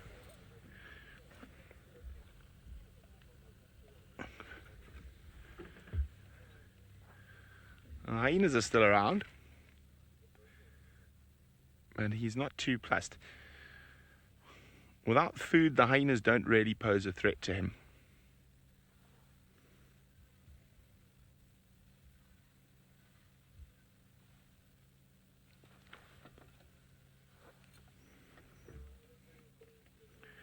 Shishik is wondering how many kilos of meat should a leopard eat in a day.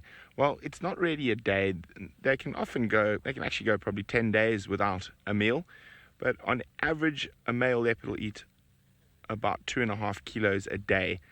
Of course, he'll sit sometimes and eat 15 kilos or 20 kilos in a go. But on average, over the month, it probably works out to about 2 to 2.5 kilograms a day.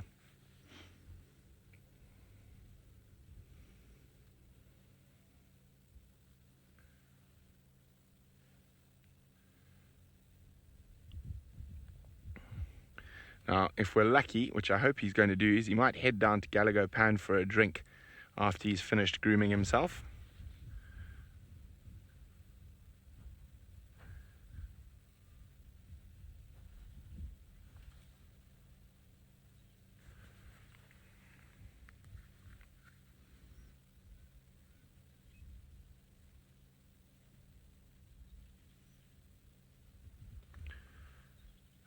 Peggy is asking whether Hosanna is smaller than his dad. Well, to be 100% honest, Peggy, you can't 100% say who Hosanna's dad is without doing genetic testing. Female leopards will often mate with 4 or 5 different males during an estrus cycle, even moving 2 to 3 territories out of their home territory to try and ensure that when they have cubs, any male that might possibly come into contact with their cubs thinks they're the father. But if you're asking whether he is smaller than Tingana, he is much smaller than Tingana, probably about 20 kilograms, 25 kilograms smaller than Tingana still. He's only, what is he now, February? Yeah, he's still got a lot of growing to do. He's only going to reach his full weight at about 6 years old, 5, 6 years old. So he's still got a lot of growing to do, a lot of filling out.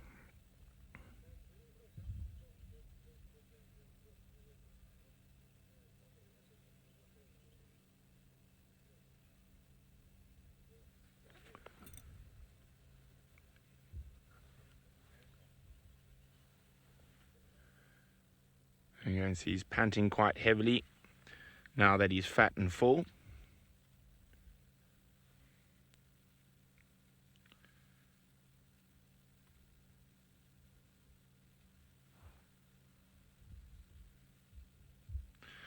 Well, we're going to continue to sit here with Hosanna. And while we do that, let's send you back to Madam McCurdy, who's probably now relishing the chance she has to be loud because she's left the Ellies. Yes, I don't have to whisper anymore. I don't know, what's this volume? I can't think of what kind of volume this is. This is me normally whisper. Normal. Emma's hilarious today. She says the way that I'm speaking now is normal people volume. I'm still not going to trumpet as loud as an elephant, although I could. Nah, their trumpets are still deafening. My voice, well, sometimes. But the whole herd has pretty much moved away from us now. So they fed right near us, and then they're just carrying on with their day. Most of the herd has moved back towards Warburg's Road now. And I'll probably continue down into that drainage line. So I don't really know where we're going to go from here. We'll just go wandering. Unfortunately, we don't have the light on our side, so we're not going to go too far now. We've already got about another hour or so out before we're going to have to get back. I suppose we could cover some ground. We'll see, I don't know what we're going to do. Now, Rosalind, elephants feed for, goodness gracious, a number of hours. They can feed up for about 19 hours a day. They pretty much don't stop eating. The only time if they're not eating, they're drinking water or they're having a sleep, like a little siesta. So they do spend most of their time just munching away. And I was saying this morning, at this time of the year, they've got to do a whole lot more feeding or put a whole lot more energy into feeding, because it's not just as simple as grabbing a tuft full of grass or a trunk full of leaves and popping it into your mouth. This takes worse. This is breaking branches, then it's twisting the branch in your mouth. If you just want the bark, sometimes they eat the whole branch. Then you've got to get down and do a headstand to hook your tusks underneath the roots, then pull them up. Then you got to stand up again. Then you got to shake the dirt off of it. I mean, it's a shame. It's taxing on these animals. But of course, they are used to it. So I think most of the time at this time of the year, yes, they're trying to feed, but they're not getting as much sustenance in the time that they would if they were feeding in summer, where there's just an abundance. But summer's just around the corner, and the rainy season should arrive. And marulated fruit will drop in February, and then they'll be so happy. Super happy.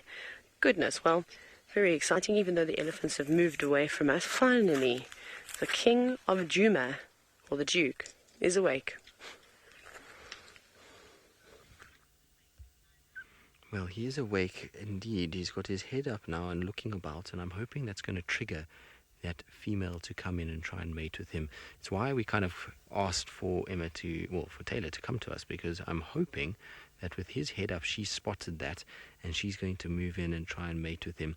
We also heard what sounded like a hyena calling, not very close by, but definitely not that far away either, and it's what perked Tingana up. It's why he woke up and started looking around. And so I'm just kind of hoping that her sort of area, maybe she just sees him and slowly starts to creep her way in towards where he is. There she's coming now. There we go. So exactly what we thought. As soon as her head comes up, or his head comes up, so she starts to come in. Now Seb can just see her in the background, which is very cool. So hopefully she's going to just slink her way in. Come on, girl. Don't be scared. Everything is okay. There she comes. Just kind of hidden in the thicket. Come on, girl. Look at her. She's just checking us out, just making sure we're not anything to worry about. It's okay. It's okay. We're not going to chase you. Come on. So there she's going to come around the back of him, and she's going to rub up against him. Now, this is complete instinct is outweighing her fear, but look at the size difference now when Tingana stands up. Look at how much bigger he is than her when they're there. He almost makes her appear to be a bit cub-like, given his size. Now, she's not a small female.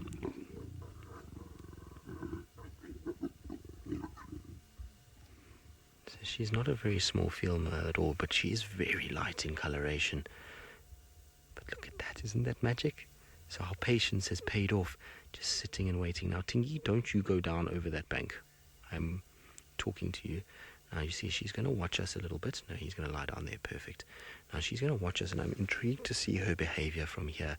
So she's rolled a little bit, and I want to see what she's going to do with us, whether she's happy just to lie there for a bit and actually just, now that we're parked and we're quite quiet, is happy for us to be in her presence. I mean, that's not a cat that is too bad at this stage.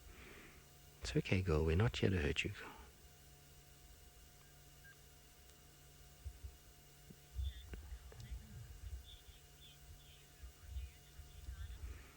Cal6, she will take behavioral clues from Tingana. It's just, you know, her experience so far in life has been to hide away from cars, and so it's not easy just to break that. It's like maybe comparing it to somebody that is a smoker. You know, they become it becomes a habit, and to break a habit is it takes a while. Now you see Tingana's not impressed. He doesn't want to mate just yet, so he's snarling at her, and so she's just going to go and sit there. Now, her behavior is not one of a complete fear around us. She's cautious of us, and that means that she's kind of getting used to the fact that Tingana is around. If you remember the first sighting that Taylor had of her, he had to chuff and call her out, whereas in this instance, she's actually voluntarily coming out and coming not too far away from us. I mean, yes, we are parked further than what we would normally park from Tingana, but she's still coming out, and now she's even sitting there and just kind of looking around. She's not even paying us attention. Now here comes the hyena that woke them up initially. Now this is not a good thing for us unless the hyena can push these guys away from this particular area. The hyena, I don't think, would take on these two, given that there's 2 leopards here and it's just one hyena. I think the hyena would be very brave to try to take on 2 different leopards. But isn't this exciting? Look at this. It's slowly going to come in. It's now stopped. I think it's seen the leopard. Now, I don't know. Might want to take this to a wider audience if they pause for a little bit. Let's just see.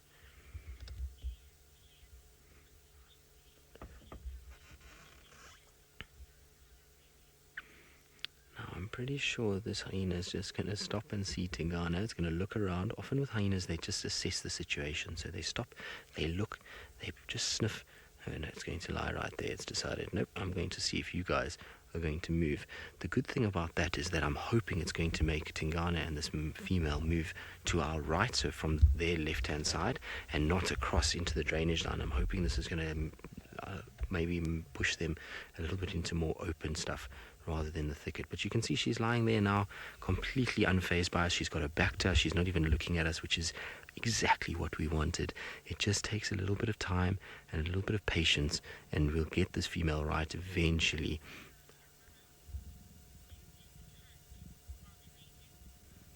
So proud cat mama generally no. So generally they're not on the lookout for mating. I mean, for a meal while they're mating, but when there is an opportunity, so potentially, let's say, a duiker ran straight into them, they certainly won't say no. They'll still be able to take that opportunity and will still be able to try and get that meal. So they still will hunt if an opportunity presents itself, but generally, no, they're going to be focused pretty much on mating. Now, it's super awkward. This hyena is just watching these two mating. I suppose it's much like us as well. Maybe it is an awkward thing to watch these cats go about it, but it's incredibly interesting to watch and super rare to kind of see how it goes. Now, Emma finds this super awkward. Emma, you're in the same camp as Megan. So Megan, who was a director, also used to find mating cats very, very awkward. And for me, it's just interesting behavior. It's interesting to watch how the two of them go about it. But I'm so chuffed at how she's responding to our presence right now. It just goes to show that if you're quiet and you sit still and you don't move too much, that she's actually not too bad. I know Tingana is definitely guiding her through this, and she's taking cues from him, and that's why she's kind of sitting as much as she is and probably as close as she is. But it's still a good sign. It's a sign that she's getting a little bit better than what she was. Now she's going to slink off away from the hyena a little bit, and I'm sure she's going to flop down somewhere in the background there.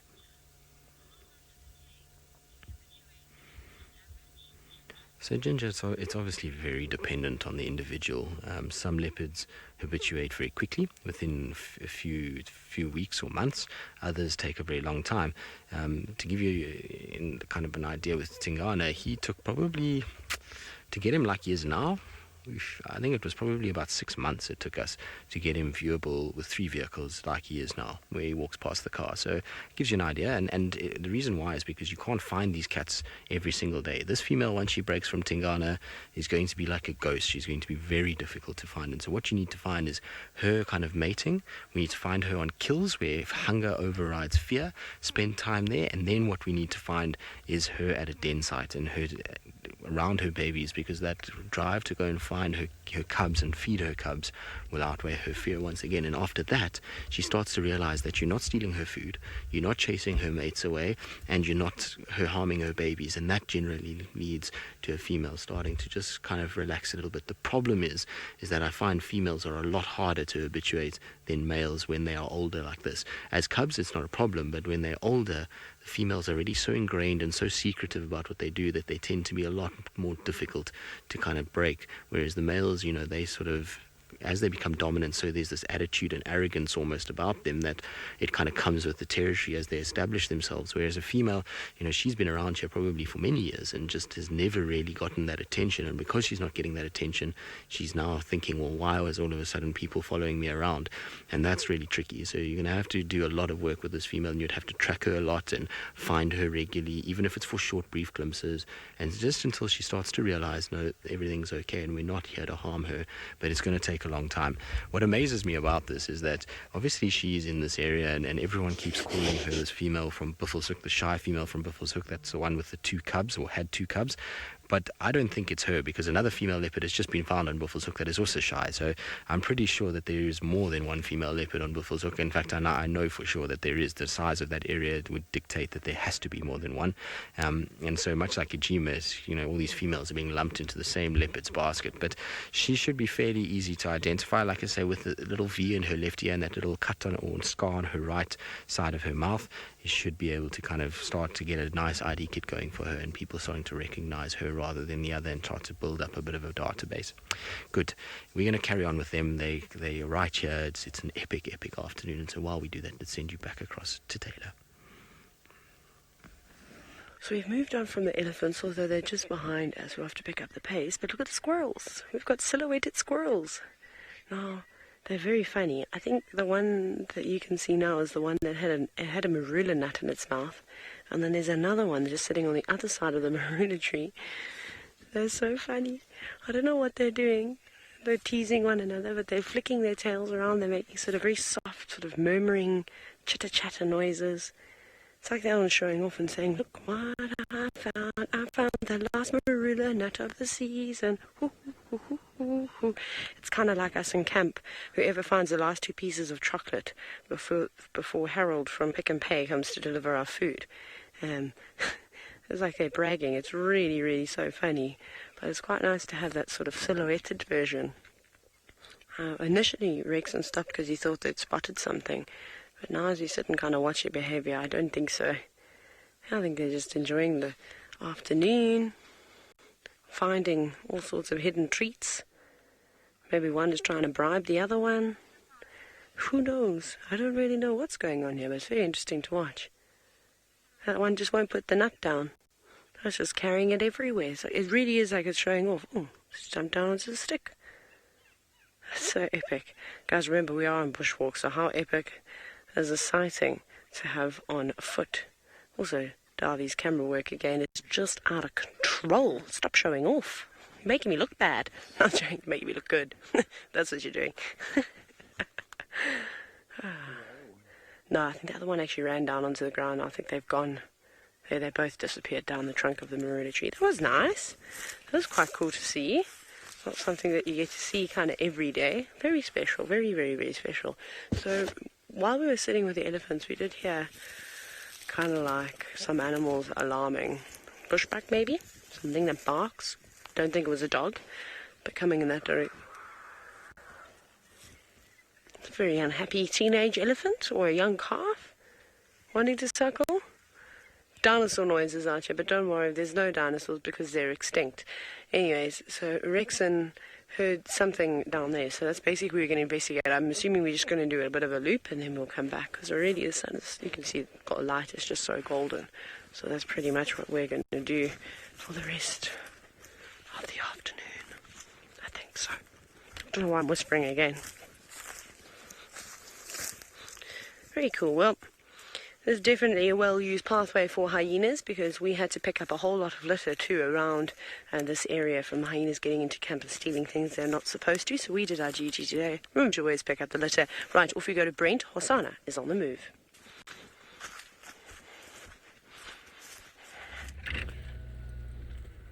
On the move through some very, very thick and nasty stuff. So I hope he should pop out at Gallagher Pan shortly for a drink. Oh, bouncy, bouncy. Let's try and get in a good spot. Let's see, where do we think Hassan is going to drink? Yep, here he comes. So I'm just going to get around to the other side. He disappeared for a while, gave us, whoopsie daisy. Craig, you still there? Oh, Craig's still there, it doesn't matter. So, where do we think he's going to come down for a drink? if he does at all. I think he will. Where do you want to be, Batters? Here. You're a little bit further on, you want? Okay. Not as backlit. I like backlit. Craig doesn't like backlit as much. Happy? So here he comes. The little chief himself.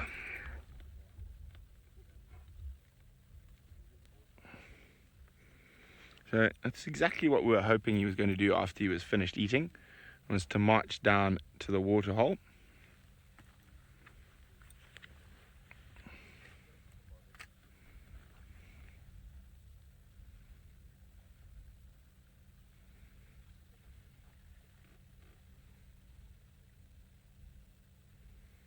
Look at that. You can even see how dry it is, the dust coming off his feet as he approaches.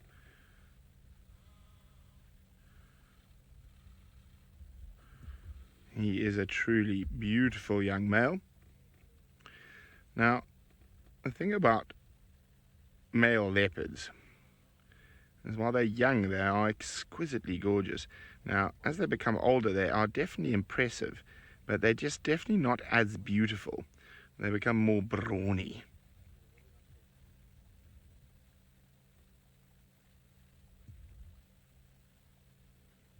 Beautiful.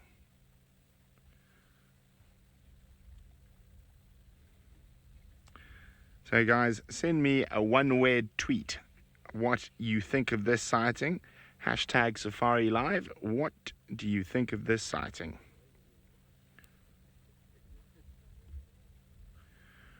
Mila is wondering, do I think Hosana will take over Tingana's territory? I think it's unlikely. It's always a possibility, but it is unlikely. It's very, very seldom that a male leopard will take over his natal territory. Normally, between this age and about 3.5, they'll be pushed over by the other males around here. And now there is a very important reason for that. Hey, big boy. Now, if he were to stay in his natal territory, no problem. We've got Tundi still here and Kalamba getting older now. He would end up mating with his relatives. So that's one of the reasons male leopards disperse. It's so they don't end up mating with their direct relatives.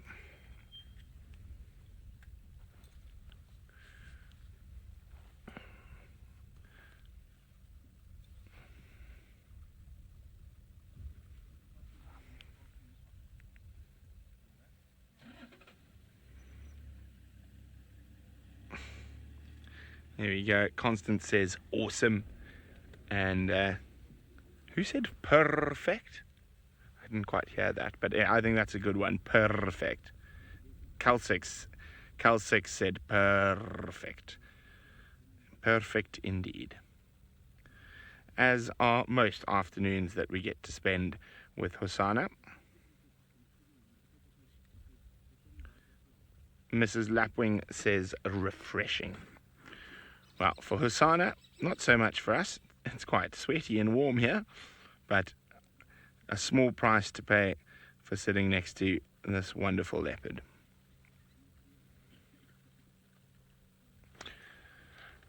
Should we change the angle, Craig? Zephyr said, Hosonorific. Now let's just try maybe change the angle a little bit. Try to get a bit front on him. We can have a look at his face straight on.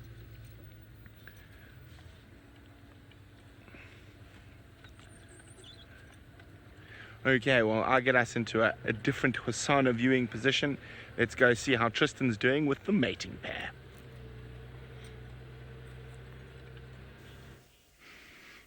Well, good luck, Brent Leo Smith. Find yourself a good spot there.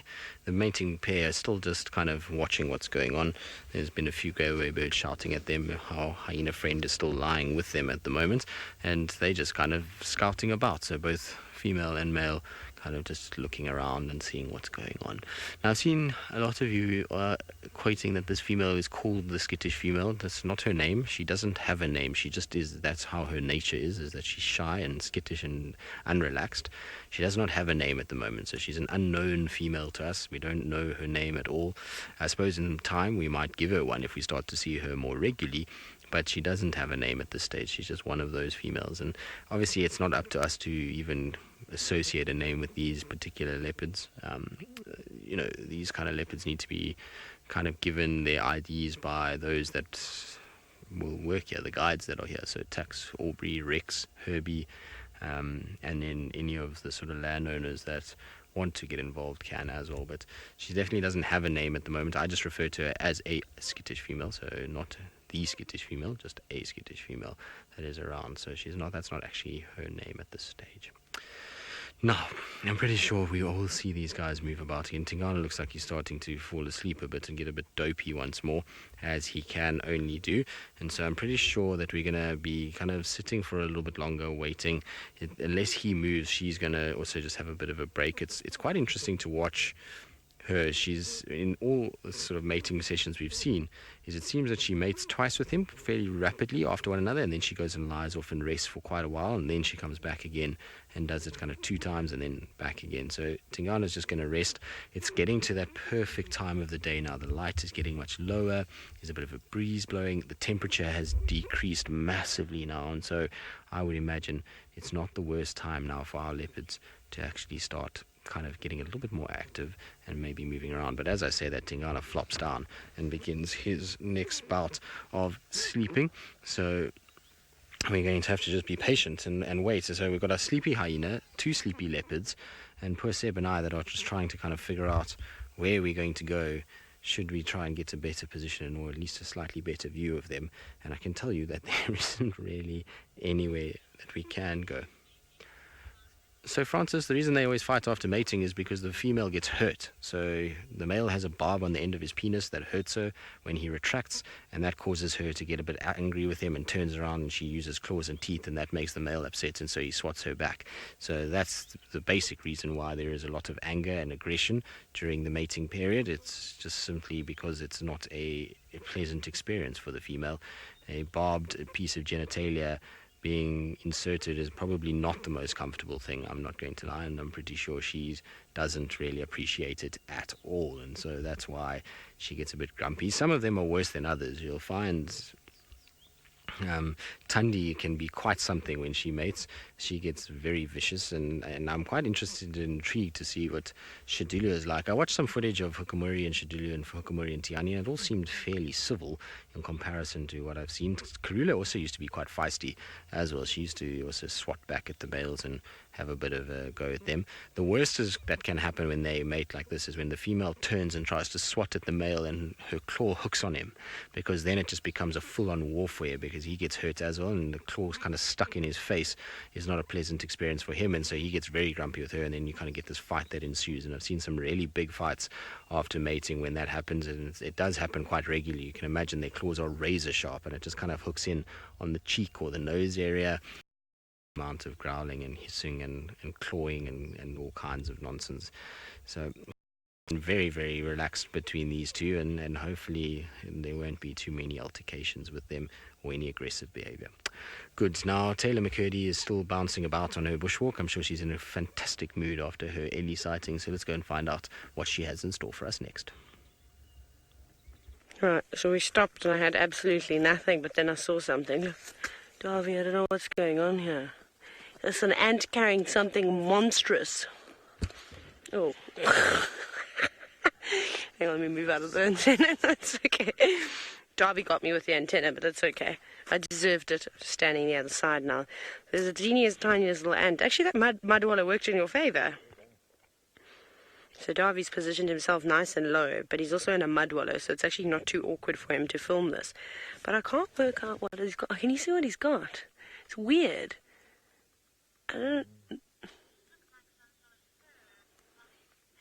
Emma says it looks like some kind of fluff thing. This ant is really small, so I don't actually know what it is carrying. But either way, it probably weighs a whole lot more than that ant, but look how strong it is. Especially trying to navigate. I feel sorry, this just to give you context as to how small this ant is. Those are granules of sand. I'm actually going to, while you look at that ant, pick up some of the granules of sand so that you can see what it looks like in my hand in comparison to the massive obstacles that ant is trying to navigate, which I find quite funny. When you look at it from this angle, it's like they're massive boulders that it's trying to go over. But in fact, we stand this way. Yes, golden light sand, because you know who doesn't love a little golden light sand? Those are the kind of granules that poor little ant is navigating over and just struggling with. So that's a bit sad. Magic trick. Made it disappear. Just call me Houdini. Now let me not stand on the ant. That would be terrible. Imagine we just did a segment on it and then I squashed it accidentally. That would be dreadful. I'd feel really horrible and bad.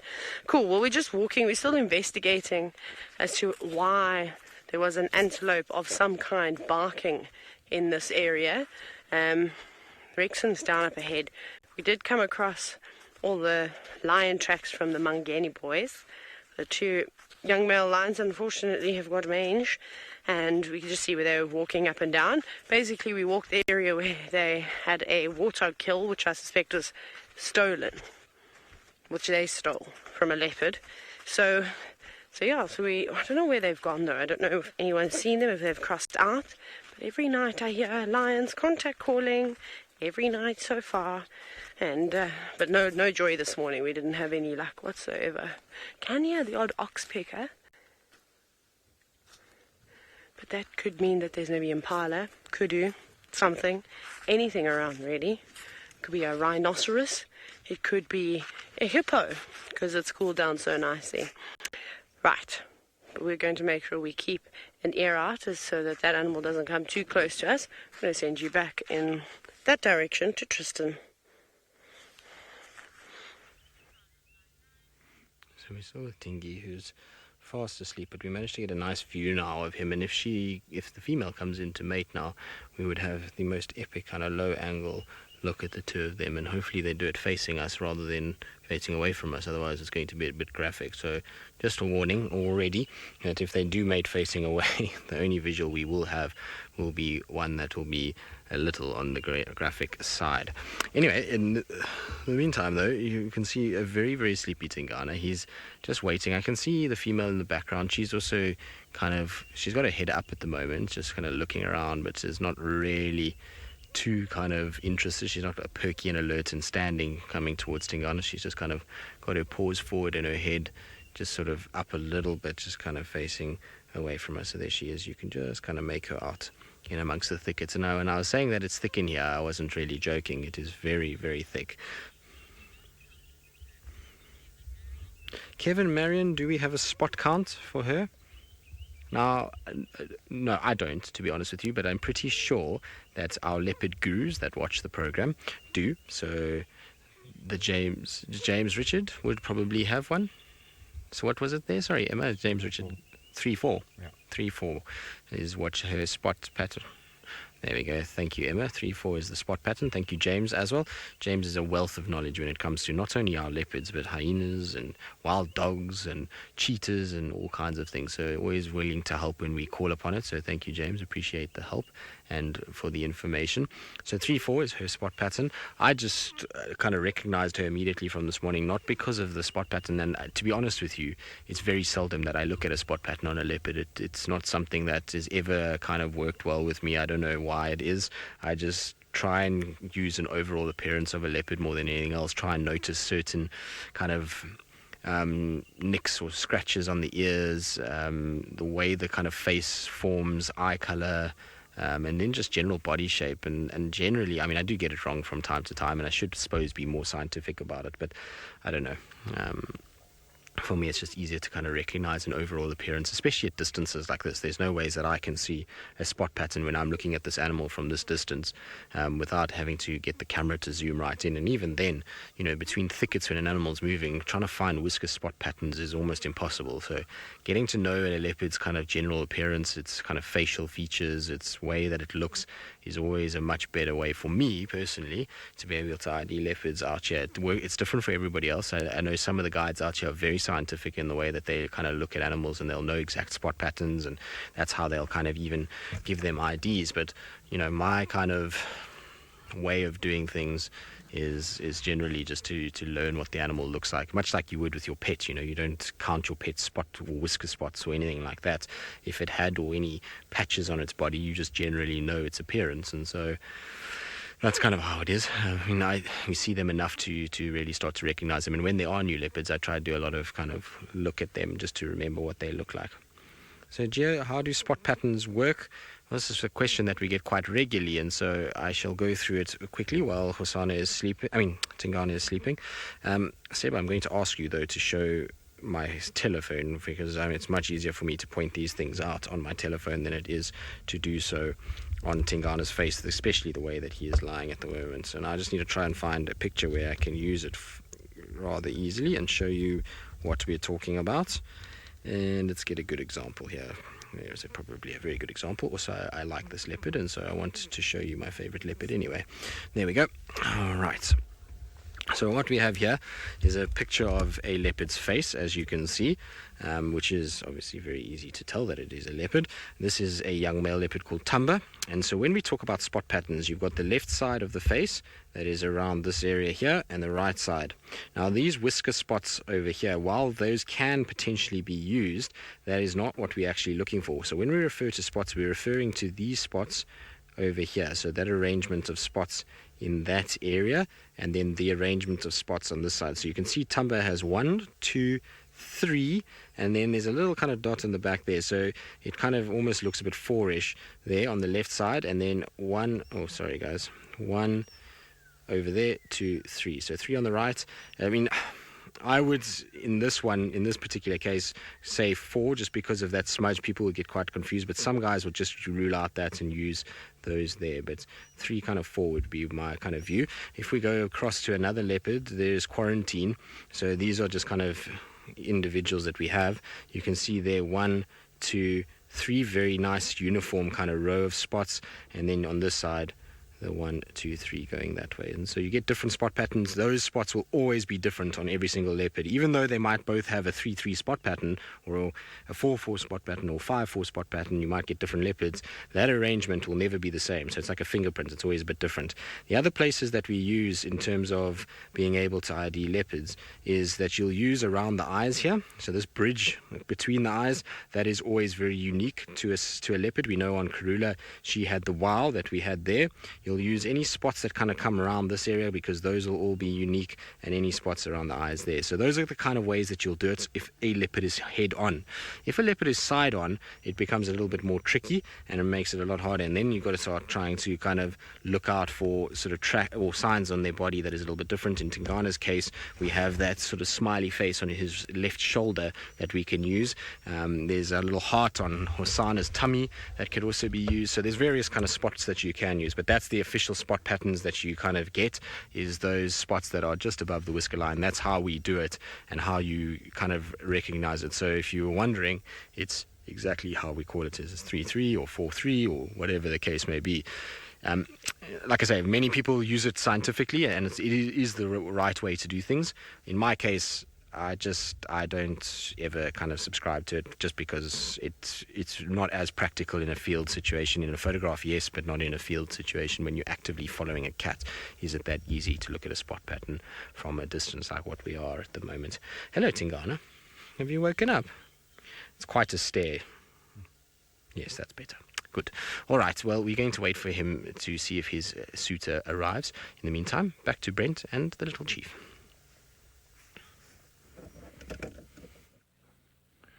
Well, we have a very flat cat. Very, very flat cat. And as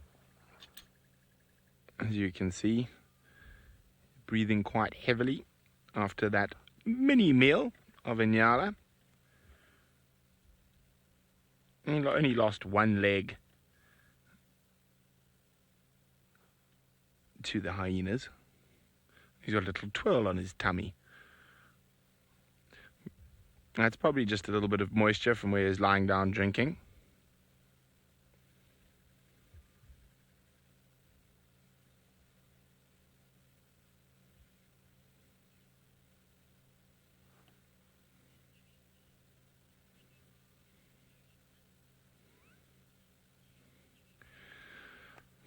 Tracy is wondering, will he go to the waterhole only once or multiple times in a day? It completely depends. I think he's probably going to sleep for the next, or possibly even half an hour or hour. And then he might go drink again before he goes on his nightly meandering. Leopards are not water dependent. They don't have to drink. They like to drink. So they will actually, in desert areas, they can go days, months without drinking. They get enough moisture from the blood of the animals that they kill. But if there is water available, they will take advantage of that.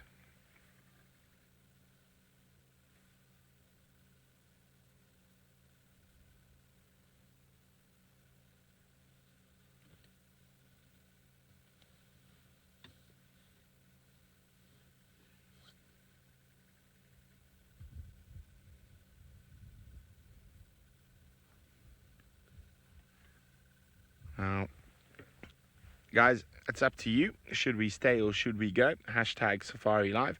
As I say, I don't think he's going to move too much in the next little while. And we can go bumble about and see if we can find anything else. And then come back a little bit later.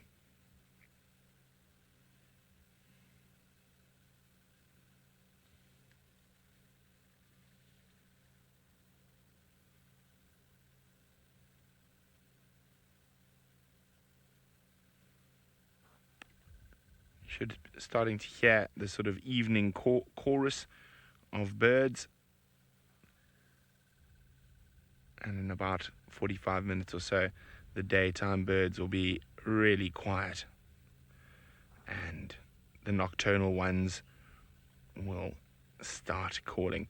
But while we wait to see what your decision is, whether to stay or to go, let's go back to Tingana, who seems to be waking up. Indeed, Tingana is awake at the moment, but really it's behind a lot of foliage. I'm hoping his head kind of popping up is going to lead to the female coming back in again. We saw it last time. As soon as he popped up, he kind of ended up sort of attracting her attention, so to speak, and moving in. Looks like our hyena is also waking up a little bit. It's kind of decided to scratch itself and give a big yawn. Are you going to come and say hello to the leopards now or to us? The problem is that this is going to, I hope, not push these leopards down behind this wall of kind of thickets. No, okay, the hyena's backing off now, which is good. No, don't come this way, though. Go the other way. Yes, there you go. Good job. Well done. Off you go. Excellent. So that is a good job for the hyena. It's left us to have a bit of space with Tingana and for us to actually kind of get a better view of him. Now, Seb, what I'm going to do is I'm going to try and get you forward a little bit, because ultimately Seb doesn't really have a view of Tingana at the moment. And so what I'm trying to do is trying to just get us slightly forward a little bit. Just got to be a bit careful because there's a bit of a steep drop here, and once I go over that, I don't know if I'm going to be able to get back down again. Seb, that's as far as I'm going to be able to go, I'm afraid, Seb. So otherwise we're going to get ourselves firmly stuck. Is this Land Rover going to hold, though? That's the next question. Yes, it is. So there we go. It's not too bad, is it? I feel like we did okay, Seb. That's good. There's the typical view of the Duke, and look at how wide his shoulders are with that dewlap that hangs down.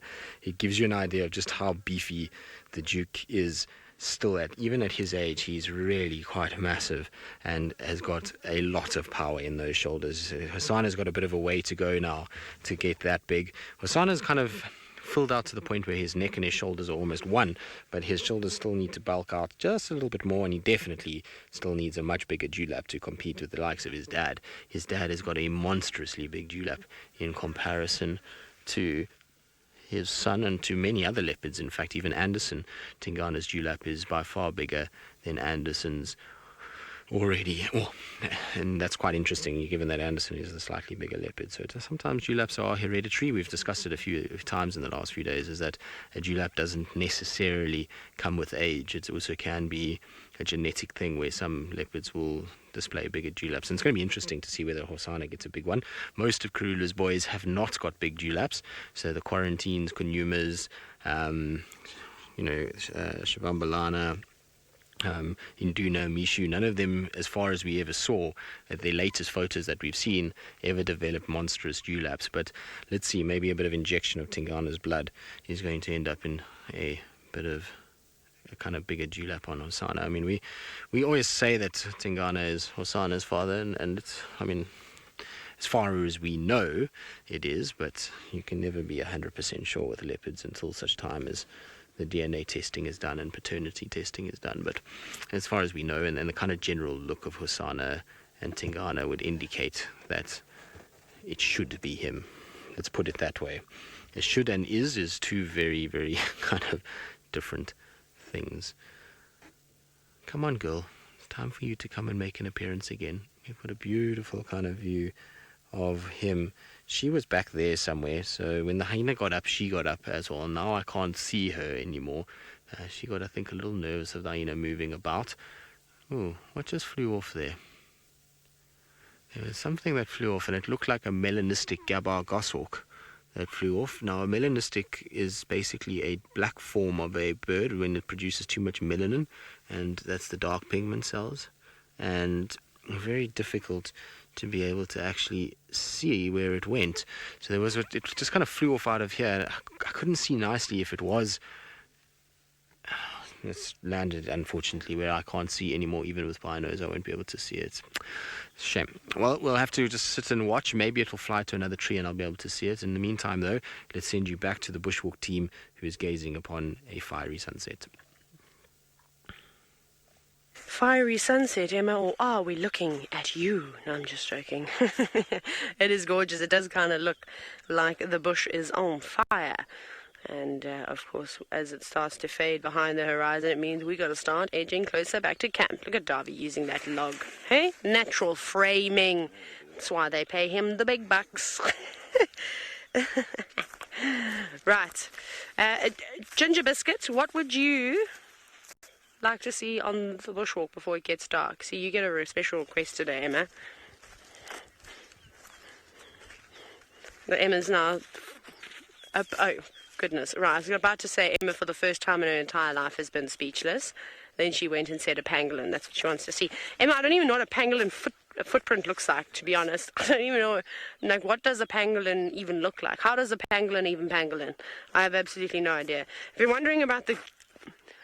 If you're wondering why I called Emma Ginger Biscuit as well, so we had a lovely lady by the name of Jackie come and visit us, and she brought us all amazing goodies from Holland, if I'm not mistaken. Amazing. Discovered all the nice sweets, and there was this beautiful container which I still really want. Does anyone know in camp where that little tin with biscuits is in? Did Eggsy steal it after I specifically said that I wanted that container while it was still filled with biscuits? Anyways, we were talking about... And he was there. I was having this conversation with him. I mean, how's that? Just upright, stole it right underneath my feet. Anyways, so I wanted this container because I thought it'd be quite cool to put like jewelry and stuff in or whatever. And we then said ginger biscuit, because that's what the kind of biscuits that were in. And when I say biscuit, I mean a cookie inside this tin. And then Emma was standing on her step and she goes, what did you say, Emma? You were like, that's not very nice. Oh no, Oh yes, I said, oh no, ginger biscuits, because I'm not a fan of ginger biscuits. I don't enjoy them. And then Emma just stopped and she dead stared both Eggsy and I and said, that's rude. So now we've got two fiery redheads in the final control studio. We have to be careful now, have our wits about us, as could be dangerous. Although Kirsten is back from holiday. And the two of them, yes, will be keeping all the presenters on their toes. We can't get sassy anymore. That's the end of that. We get Ginger snapped back into business. Not back into business. I think I've seen a daycare. Darby, over here, I don't know. I know it's not a pangolin. I'll do handstands if I see a pangolin. Can you see that dead tree down to the right of it, but like not where the impala are or whatever other thing that is walking to the watering hole? There's something. Can you see it? Is it around this area? Yes, it's just that far away. There's a daycare down there, but I think it's too far away for us to see, unfortunately. Yeah, it's like. I see the impala there. So the impala at the back, and then there was something, but it might have moved. It could also just be a stump. Might just be a stump. Well, we're going to walk in that direction, and if it runs away, we know it was an animal. If we don't, it's a stump. Well, a Logosaurus. Goodness. I'm sure the elephants have been busy around here. I was just seeing if this is the tree with the cocoons on with the spiders that almost scared me to death, but it is not that tree. Nah, not this one. It was another one that looks the same. So what we're going to do now is we're going to make our way back up towards quarantine and, well, I suppose get into a safe position. There wasn't anything here while we investigated around.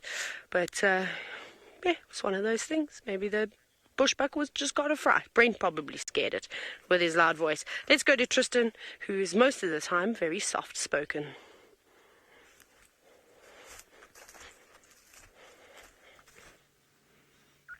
Well, I don't know. Maybe I am. Compared to you and Brent, I most definitely am the most soft-spoken of the three of us, that's for sure. It's hard to be able to compete with the likes of Brent and Taylor. The camp volume is very loud at the moment. They make a lot of noise and, well, I suppose it's okay. Adds a bit of a vibe to things. Unfortunately, though, both of our leopards are still kind of taking it very easy. Tingana's just put his head down. I was hoping with his head up that she would be attracted in and come and kind of spend some time with us, but she's decided to also have a bit of a nap. We can just make her out way in the distance. It's very tricky for Seb to find her with the camera because her spots and her camouflage is absolutely incredible. So just through there is where she actually is. You can just see a few kind of spots. You see her head in the background there? So look at that camouflage. Isn't that amazing? So really tricky to kind of spot her when she's lying kind of in those thickets. And it just goes to show how often you would drive past a leopard. I mean, that's a really tricky thing to kind of see all the way over where she is. And she's quite sleepy at the moment, which is good. She must have a little nap, and hopefully she'll wake up just now and decide to come out and come and join Tingana. But if you zoom out and you see where Tingana is, you would never say that there are two leopards in that particular frame, but most definitely there is, as we just showed you. So the camouflage of a leopard is insane, particularly as the light starts to fade like it is now. We're now starting to getting that time of the day where slowly but surely the sunlight is disappearing, and therefore it starts to get quite tricky to spot our spotted characters, and that's why they will often hunt at this time of the day. It's now kind of the right hour for them to start moving about and looking for food, even though these two won't be doing it. Hosana, we know, has killed a little baby Nyala, but that doesn't mean that he won't carry on looking for food once again this evening. He's kind of seems to have just this bottomless pit. He would do well at a buffet, an all-you-can-eat buffet. He would just kind of go crazy. I wonder who would eat more, him or Tingana. I think Tingana maybe would take the cake. That Tingana is the original sausage. And Wiem and I always used to have this kind of question in our minds as to how much sausage Tingana could eat. If we had one big roll of sausage and we just rolled it out behind the car, how far would it take, or would Tingana eat the sausage, and how long would it take him? And, you know, it would have to be in one sitting, and we used to guess in meters how many meters of sausage Tingana could eat. And Wiem reckons that he could easily eat 20 meters of sausage, which is a fair amount of sausage if you think about it. And here in South Africa, the boerewors that they make, which is the type of sausage, it's called boerewors, and it's actually quite a big sausage. It's not very slender at all. So, you know, 20 meters of that would be a hefty amount of boerewors, and Wiem reckons that would work. And so it would be quite funny to actually see a leopard kind of walking behind a car eating a big kind of rope of sausage that's off the back of the vehicle. I think it would be quite entertaining. Of course, we would never do it because you mustn't feed animals, so kids at home or anybody at home, don't feed animals. It's not good for them. Particularly, you know, I see a lot of people feeding birds bread and all kinds of other things. It's often not very good for their digestive systems and shouldn't be done. But it was just a joke that Liam and I had, and we always thought it would be quite funny if it actually ever happened. But we would never do it, obviously, with Tingana. It's just asking for trouble to do those kind of things, and it's interfering with nature. Plus, as I say, these guys probably shouldn't eat the things that we eat, and it's not very good for them, I would imagine. Right, on that note, Tingana's giving us the BDI about the sausage and why we think it's a bad idea not to give it to him. And so let's send you across to Taylor, who's going to welcome the kids as they join the show. Hello to all the wonderful children from Canada Elementary. I'm so excited to have you on this bushwalk because, yes, we're on foot.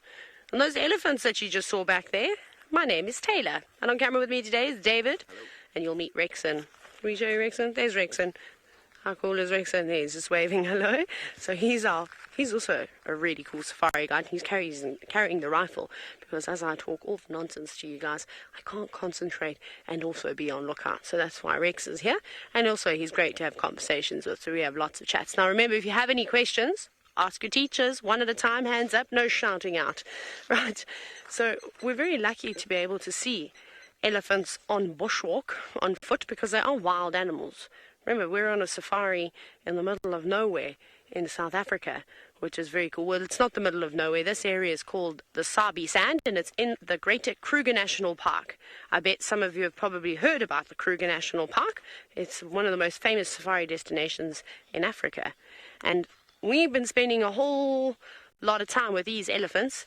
I've already been here for an hour and a half, and they were surrounding us. They were right just below our feet. We were sitting on a termite mound.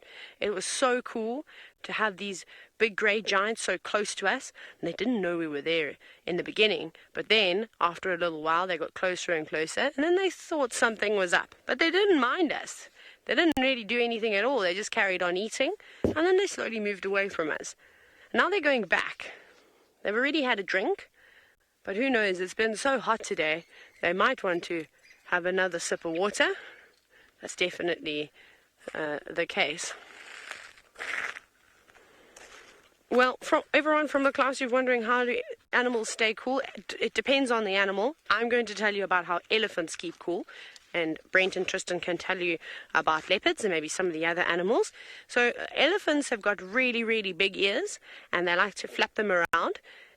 Of course, to get rid of all the bugs and stuff, but it also helps cool themselves. So they fan their ears, and they've got lots and lots of blood vessels, and the skin is really, really thin on their ears. So when they flap them, they cool the blood down. So basically, then all that cool blood filters right through their body, and it can cool them down like that. So I always say that an elephant's ears is basically like the radiator in a car, how it keeps the car cool. Then, the other thing that elephants really like to do is they go for mud baths. So they'll go and play around in the mud, which they were doing earlier today, and then they also go swimming. Elephants are so good at going for swims, and they love it too. And it has been so hot. I was jealous of the elephants. I wish that I could have also gone for a bit of a swim. I would have loved to have swam with them, but they're wild animals, and they probably wouldn't like it if I went for a swim with them. So that's what they do to typically keep nice and cool. How epic. Now, I said to you that you're still going to meet two other of the safari guides. And the first one I'm going to send you to is my friend Tristan. And he's got one of the coolest leopards in Africa. I do indeed, Taylor. We're very, very lucky because we're sitting here with a beautiful big male leopard who is having his afternoon sleep. He's a tired leopard. He's been doing lots and lots today, walking around all over the place, and that means that he needs a little bit of a nap. Now, leopards generally walk around at night, but he was quite active this morning, and so he's trying to have a bit of a sort of sleep. As Taylor mentioned, my name is Tristan, and on camera I've got Sebastian today, and it is a warm welcome to all of you. I hope that you're going to have a wonderful time with us as we show you all of our favorite things out here in Africa. Now, this particular leopard, like I say, is sleeping. He's the big male in this part of the world. He's the daddy of most of our sort of young leopards. He's also the big boss when it comes to walking around here. All the other leopards are a little bit nervous of him. So he's big, he's got big shoulders, and he's got a very big head. Now, at the moment, he's sleeping, and his ear is flicking a little bit because he's got flies landing on him, and the flies will irritate him and give him a little bit of trouble. Now, this particular male, he's not actually on his own. Right in the distance, it's very difficult to see because the leopards have very good spot patterns which make them camouflage. But right in the distance, over there, is another leopard. Do you see it? Do you see its spots? There it is, sitting in the back behind those trees. That's where the other leopard is. Now, that's a little female leopard. So a mommy leopard that is hanging around in the background over there, and she's just staying away because she's a little shy. She's a leopard that we don't see often at all. In fact, we've only just started to see her in the last few weeks, and she's still very nervous of the vehicles, and so she doesn't come as close as what the male does, and she's not as relaxed around us as what the male is. Now, just now, Taylor was telling you about elephants and how they stay cool, and that I would tell you about how a leopard stays cool. So at the moment, our leopards, the sun has gone down, and so their body is cooler than what it was. But if you look at their tummy, do you see that you can see the breathing? Now, that breathing is quite slow at the moment. When we first got here this afternoon, when it was very, very hot, that leopard was breathing a lot faster. And so what these guys do to stay nice and cool is that they'll find themselves somewhere where there's shade, and then they open their mouth a little bit. And I don't know if any of you have dogs or cats at home that you sometimes see when they run around, they'll do what's called panting. Now, panting is when the mouth opens and you'll see the tongue, and they breathe very fast, and they make a lot of noise when they do it. Now, the reason that they're panting is to cool their body down. So they have a long, big tongue full of blood vessels, and there's saliva on that tongue. And as they're breathing, hot air from the body is being pushed out, which causes the saliva on their tongue to evaporate, which means it turns from water into air effectively, and that process causes cooling, and the cooling then cools the blood in the tongue and sends the cooler blood back into the body, and that's how a leopard will stay nice and cool in the hot African sun. Now that the sun is set, though, he doesn't need to do that, and he can stay nice and kind of cool just by lying where he is. The sun is not going to hit him anymore, and the temperature is really starting to drop quite a bit. Now, while I'm sitting with this spotty animal that is one of Africa's most iconic, Brent has found himself a very tall spotted animal. Yes, it's a bit bigger than Tristan's spotty animal. It is a male giraffe, and I can tell that it's a boy by looking at its horns. So you see the top of his horns are bald. If it was a girl, she would have long, lovely hair on top of its horns. Now, giraffes' horns are not like other animals' horns. They are actually covered in skin, and they have a fancy name. They are called ossicones. Oh, he's got a nice tasty treat there. Now, that tasty treat, oh, he dropped it, silly giraffe. That giraffe has dropped is actually from a really, really thorny tree called a knob thorn. And the inside of a giraffe's mouth is as tough as the sole of a hiking boot. So it's able to eat really big thorns, and they don't hurt its mouth. Oh, he's coming closer to us. I think he's going to the next thorny tree. There we go. Now you should be able to see some of the thorns.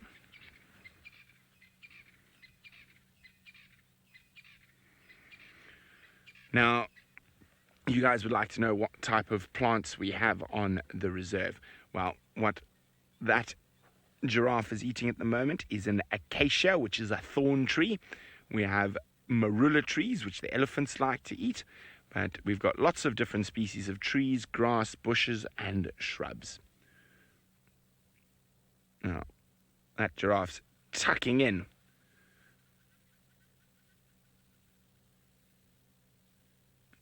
Now, a giraffe's tongue is 40 centimeters long, and it is also purple. Can you believe it? Its tongue is purple. Now, that's because it's got a lot of the hormone melanin in it, which gives the color, but it also helps toughen it up. As I said, a giraffe's tongue and mouth are tougher than old boots. You've got to have a tough mouth when you're eating thorns for breakfast, lunch, and dinner.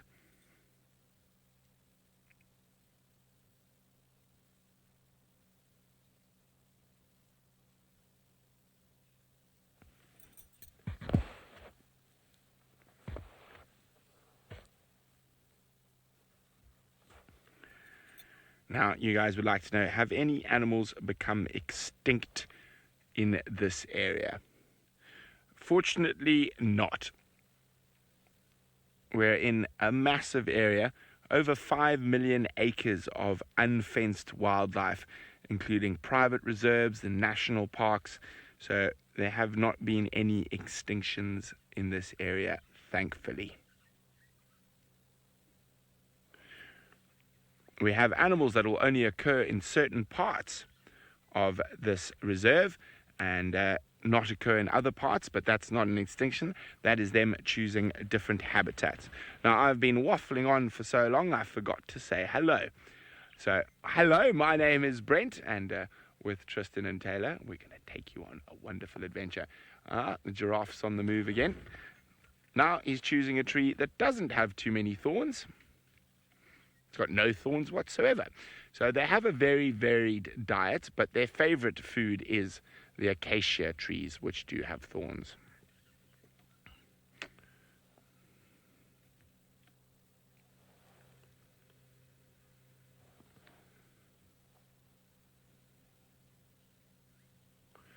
I'm going to leave this giraffe eating its dinner and go see if I can find a leopard of my own to go with Tristan's too. Well, good luck, Brenty. I'm pretty sure if anyone can do it, you can, and hopefully you will find him. Now, you can see, or find a leopard, should I say. Well, you can see our male is still having a really good nap at the moment. He's not going to do too much just yet. I'm surprised, though, because it's cooled down quite a lot, and given that it's been such a hot day, generally what we see from leopards at this time is that they start looking for some water. They like to head off and try and get a little bit of water and try and kind of find something where go and drink. Now I can see the female's got her head up at the moment, and that's why these birds are alarm calling. I don't know if you can hear that. Wah! Now that's called a grey go-away bird, and grey go-away birds basically are saying go away, and they're telling the leopards to move. Now she is kind of repositioned. Seb, you might get a better view of her now. Actually, she's kind of turned to face us a little bit. You can just see her shaking the flies off. So there she is. Isn't she pretty? Now you see she's a little bit smaller than the boy in the back. In the front, he's a lot larger. The male has got a big, thick, kind of heavy set shoulders, big head, whereas she in the background has got a little bit of a smaller head and doesn't have a big kind of fold of skin that comes from her throat. And that's how you can tell boys and girls apart when they're leopards.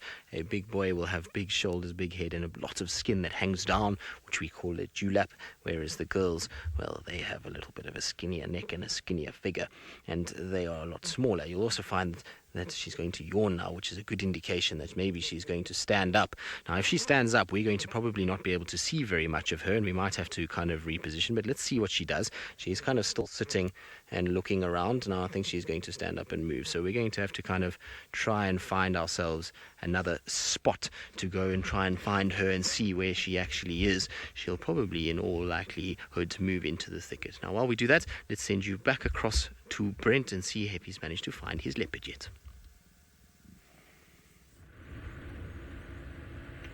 I'm just driving through the bush looking for a leopard of my own. Hopefully I'll be able to find one. There are not many lions around at the moment, otherwise I'd be looking for a lion. But I saw a young male leopard in this area a little bit earlier this evening, so I'm hoping he's still around.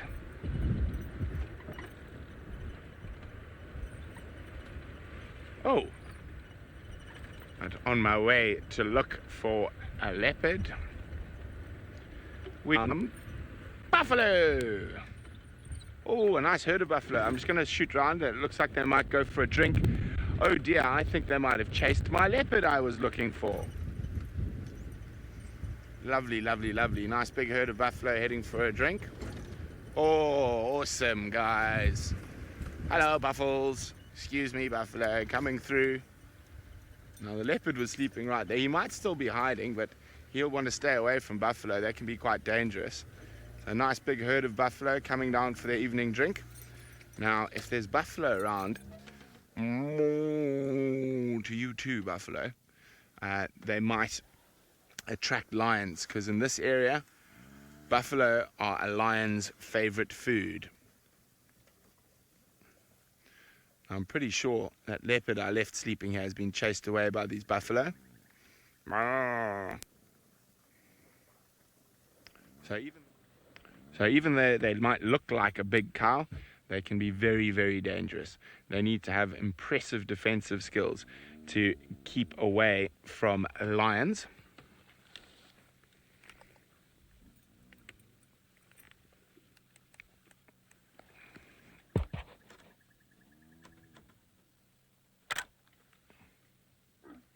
Rope. So even smell quite a lot like cows.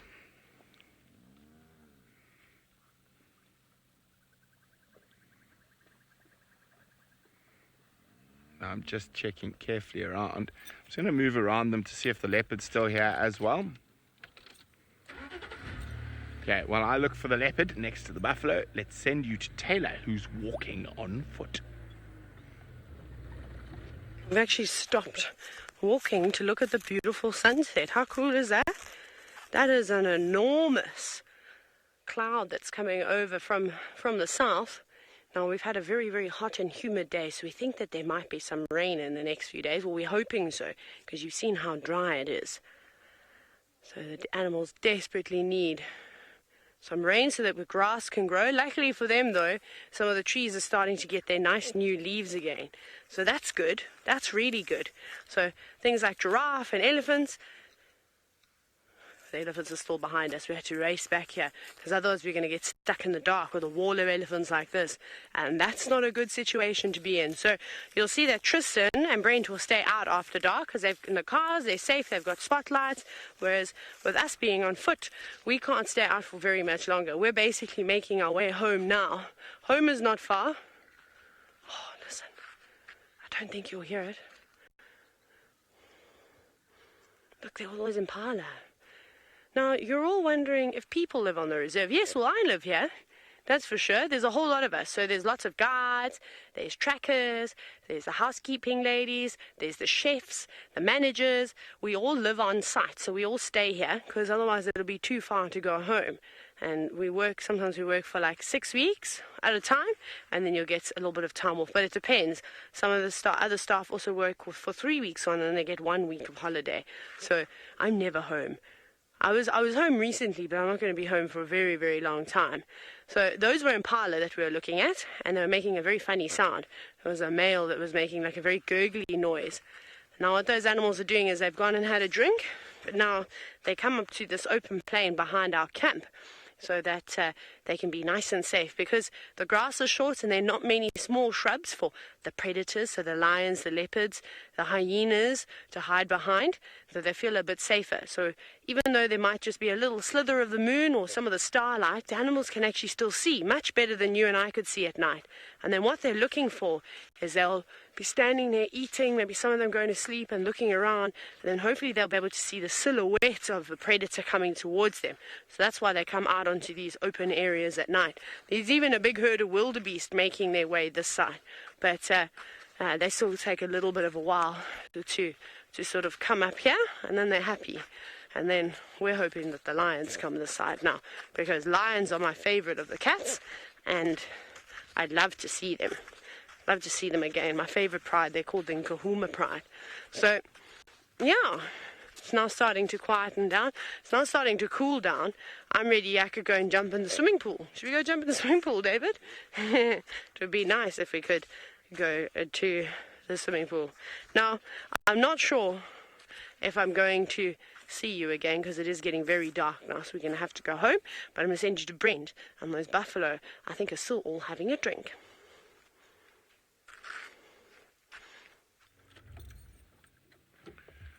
Well, they're just staring at us at the moment, and I'm pretty sure they've chased off the leopard I was coming to see.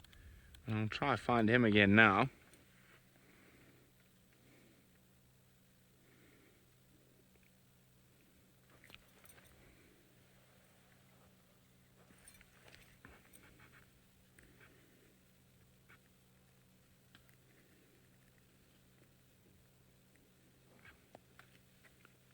Noisy creatures, buffaloes.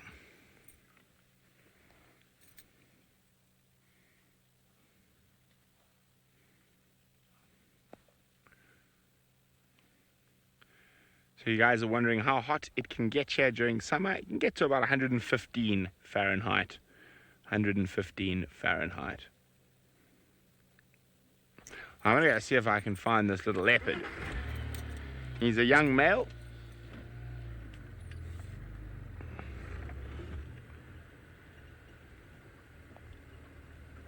And if the buffalo came in from the tracks here, he would have headed that way. So let us go see if we can catch up with him. It's one of my favorite leopards. The first time I saw him, he was tiny, about this big.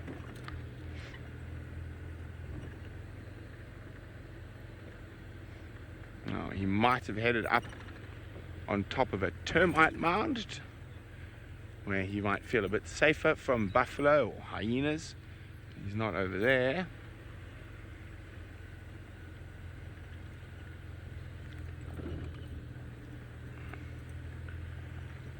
Now, he had quite a full tummy, so he might not have moved too far.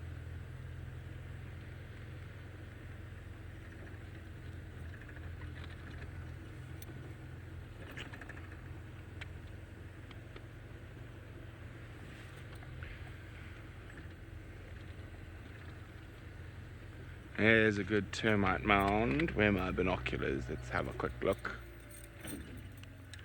It's the type of place, if he gets chased, he might go. But no, nothing there. So one of the other ways we find leopards is to see where they left their footprints. But while he's running quickly. Okay, well, I try find my leopard.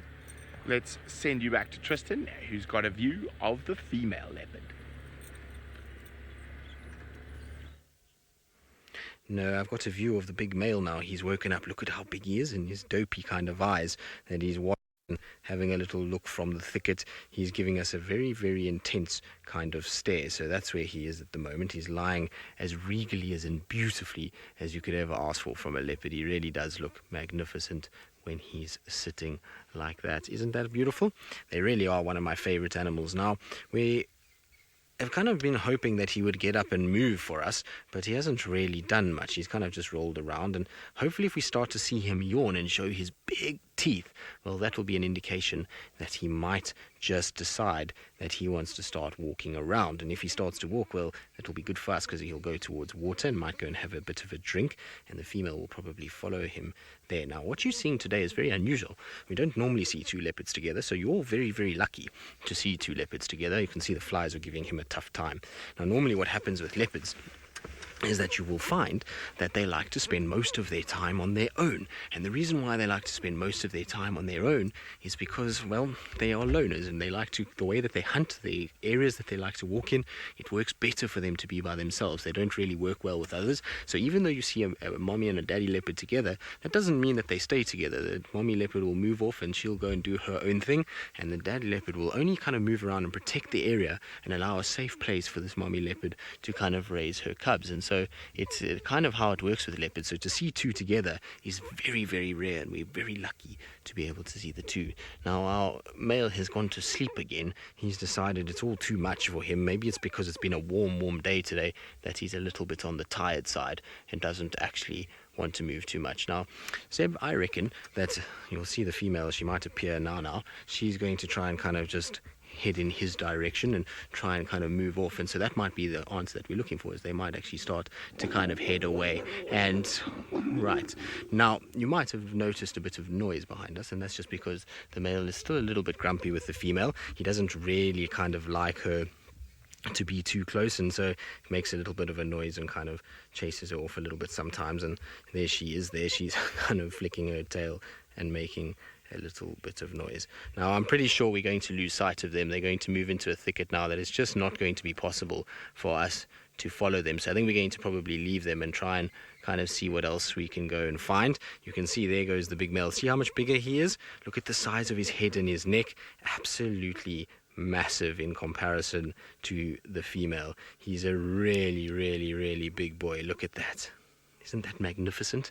Now look what he's doing. He's going to the toilet. So he's marking his territory. That's what a territorial animal does, is they mark, and so they spray.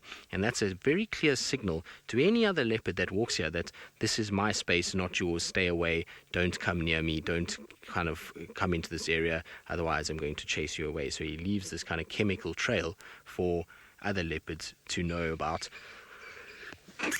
Oh, excuse me, I had to sneeze there. Now, there comes the female. She'll walk kind of roughly where he was, and you'll see her just kind of moving through the thickets, kind of ghosting. She just went over that little ridge and away from us. Thank you, Emma, for the bless you. I was getting a little bit of a sneeze. It's a bit dusty out here today, so a bit of a wintry kind of feel. But you can see how well they kind of blend in when they do decide to get behind a thicket. It really does make life a little bit tricky to find these guys, and it's why we get so lucky that we spend time in an area where we see a lot of leopards that are a bit more relaxed, and we get to view them as much as we do. It's very, very special to be able to spend time with leopards. So all of you in the class are wondering what animal is under threat the most. Well, that's probably a very difficult question to answer, because in Africa or in the world, there's a lot of different animals that are facing a lot of different threats.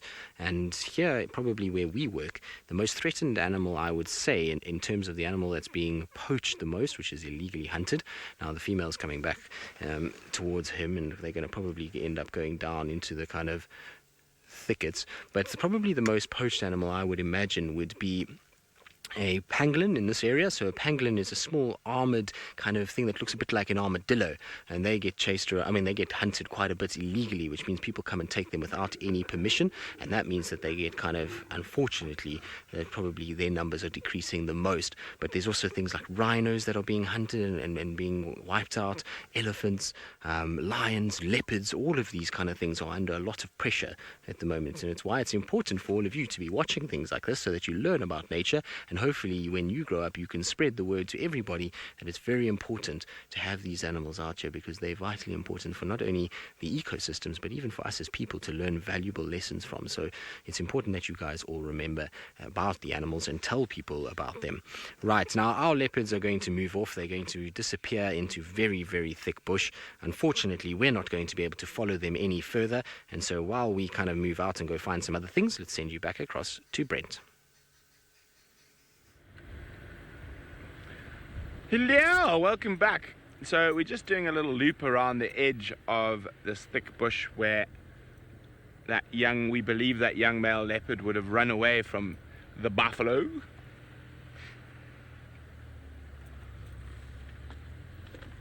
He's quite an adventurous chap, so he might pop out anywhere.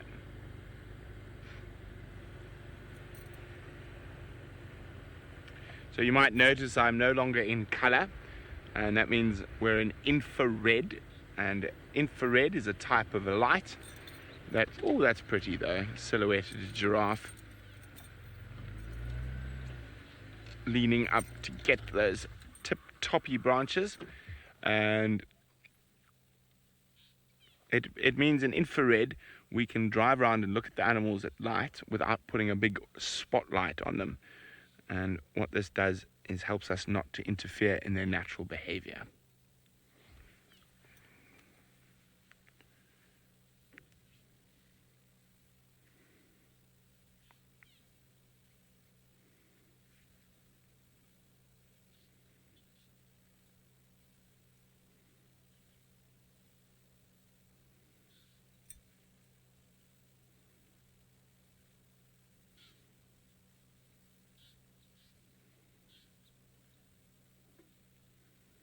Isn't that pretty though?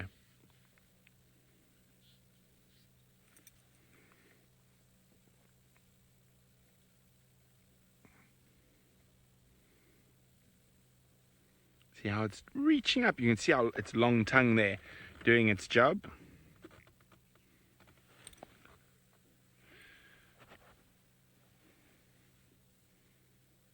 Now, as I said, its tongue is about 40 centimeters long. Sorry, I lie, is it 40 inches? No, 40 centimeters. No, I lie. 90 centimeters, 40 inches, if I remember correctly. I'm just trying to do my conversions.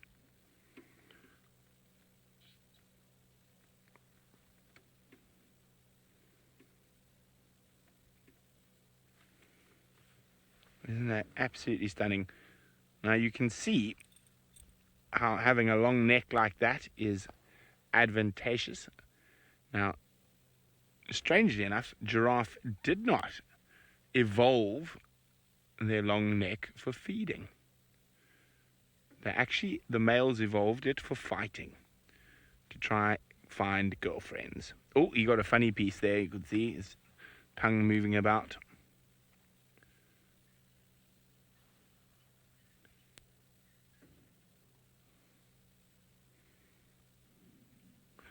Yeah, well, let's see what else we can find. And quite a lot of elephants around earlier. Maybe we can catch up with some of the ellies.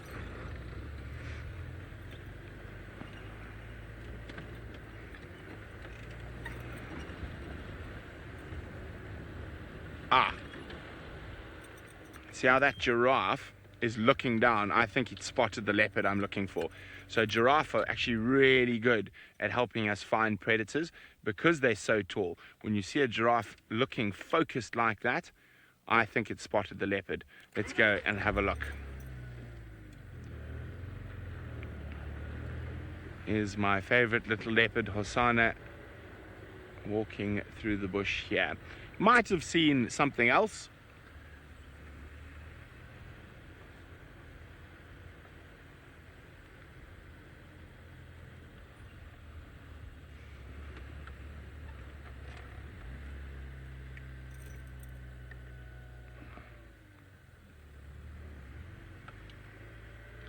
Okay, so that that giraffe was looking into this little river here. You guys wondering what is the coldest temperature we get here? Probably around 35, 40. Now, as I said, we're in infrared, so we don't disturb them, but sometimes I will use a spotlight to try find them. I'm just going to have a quick look. See, what I'm looking for with my spotlight is for the leopard's eyes to shine. Now, unfortunately, this area where that little leopard ran is very, very thick, and there's some very big dry riverbeds that we can't actually drive into. Anyway, maybe we'll come back and look in a few minutes. Maybe he'll move out into an easier area.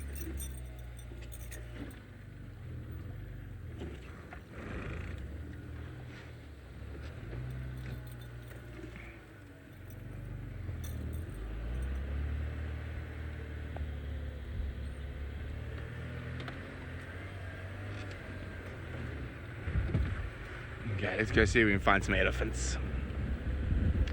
Since I can't find my little leopard. Now, one of the best ways to find elephants is to use your ears. Because when they're feeding, although how you find predators often is to watch other animals. As I said, we just saw that giraffe looking there. Now I've got an inyala looking there.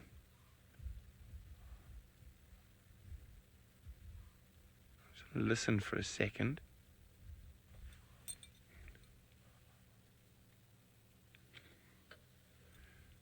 So, very focused. Now, if that inyala sees the leopard, it's going to go bah, bah. And that's what you call an alarm call, to tell all the other animals that there is a leopard around. Now, Emma, can you send the question again? I had taken my earpiece out to listen.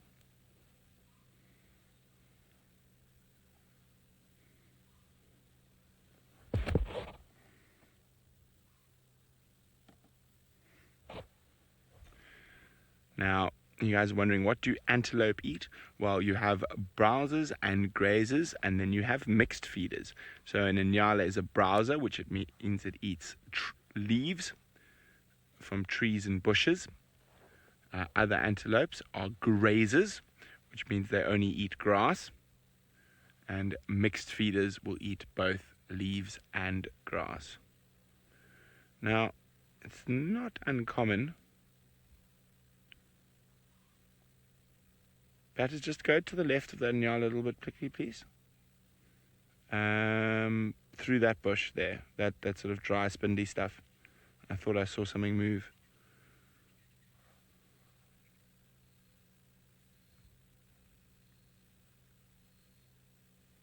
Now, leopards do a lot of their hunting in the dark. So this is the time of the day when that leopard is going to become quite active. What's that? You see behind him there, Batters? Another Nyala.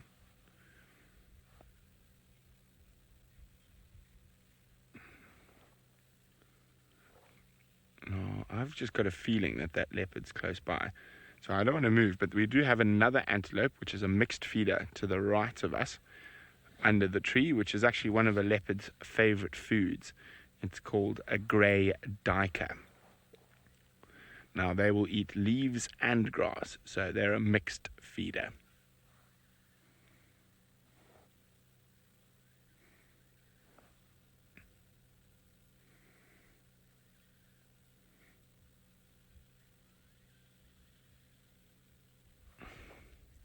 I'm going to sit here a little bit longer because I think something might happen while I do that.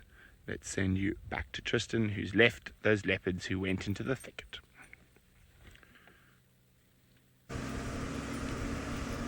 Indeed I have. It took us a bit of time to get out of there because, it was thick. There was lots of trees in the way and we had to try and get round and round and round and bounce through it. But eventually we found a way and we're now trying to find the nearest road. So the road is not far up ahead. It's close by and we'll get onto that road fairly soon, and then we'll be able to start looking for some other things. I'm hoping maybe with the noise of the leopards that maybe, just maybe, hyena is around, that we can be able to see it. You never know, we might even get lucky with the lion. If there's buffalo about, sometimes lions like to come out and they like to hunt those buffaloes, so we're going to try and check around for them. But we've found the road, luckily, which is very good news, and that means that we're going to be a lot smoother ride for all of us. There we go. Let's just get down onto the road itself. Got to take it slow because there's a bit of a steep bump here. There we go. And that's better. So, now, Emma, did you say mongoose or did I hear that wrong? So mongoose. If we can see them from all of the class, a bit late now to see the mongoose. The only mongoose we would see now is what we call a white-tailed mongoose. So it's a nighttime mongoose, and it comes out and it's got a big fluffy white tail, so we might find them. They're sometimes a bit tough to see, but the other mongoose are all going to sleep now. They're going to go and find themselves a little spot to go and lie down in, and that's normally in a termite mound. And so probably won't see them. What do they eat? Well, they eat all kinds of things. They're one of our carnivores out here, so they will hunt a lot of insects. They will go after small mammals, even snakes, scorpions, spiders. All of those kind of things are all food for a mongoose, and it depends on the size of the mongoose as how big of their prey they can take. So a bigger mongoose means that they can kill bigger snakes or bigger animals, whereas a smaller mongoose, obviously smaller snakes and smaller animals. So it just depends on the size of the mongoose and what it will be able to actually kill. Now we're going to try and kind of see what else we can find. I'm going to have to get my spotlight out shortly, which I don't know where I've put it. It's here somewhere under all of the mess that I have in my car, and I'm sure I'll find it shortly. I've just got to dig around with my hand and then I'll be able to find it. So the class reckons that we drive a lot. Well, we don't actually drive all that much. We're quite lucky because we get to kind of drive not that far. We have friends that are up in East Africa in the Maasai Mara, which is a national park, and they drive a lot. But if you want to know how big South Africa is, well, South Africa is not quite as big as the United States, that's for sure, or Canada, but it is still quite a large country. So to drive from one side of Africa to the other side of Africa, because I'm not sure exactly how big it is in square miles, but it would take you probably, if you had to drive from the northeast corner to the southwest corner, it'd probably take you, I would say, what do you reckon, 23, 20 23 hours of driving non-stop, and that would get you towards where you would need to be. And so that would be from Cape Town all the way up into the northern corner that connects Zimbabwe and Mozambique to us. Now, I'm still trying to find my spotlight. I know I had it here earlier, so I don't know where I put it. I put it somewhere for safekeeping under here, and I can't kind of feel it, so I'm going to have to look for it. So I do apologize if you see me kind of looking about. It's because I'm trying to find where the cable for the spotlight actually goes and where I've actually put it. I think it's under my bag, and so I'll have to try and get that out fairly shortly.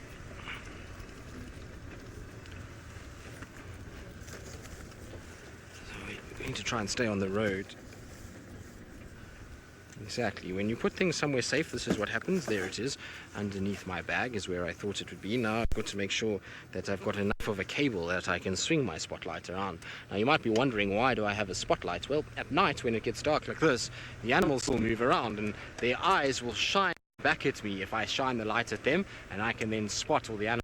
I can look for things like owls and lions and mongoose and leopards and all these kind of things that are more active at night. And maybe we'll even get lucky with a bush baby. Bush babies are a beautiful animal. They're small little things that jump from tree to tree to tree, and they can be out at this time of the day. It's now when you start to find them kind of getting ready to go out for their sort of foraging. So they'll move around all throughout the night, and they'll go from one tree to another. They'll hunt insects. They'll feed off sap of the trees, which they'll bite the tree a little bit, and the sap will then run out, and they'll try and grab those and try and kind of get it and sort of eat that. And sometimes what they'll even do is they bite the tree and then they come back the next day when the sap has come out of the tree itself, and that sap is generally full of sugars and full of all the good things that bush babies love to eat. So hopefully we'll find one of those this evening.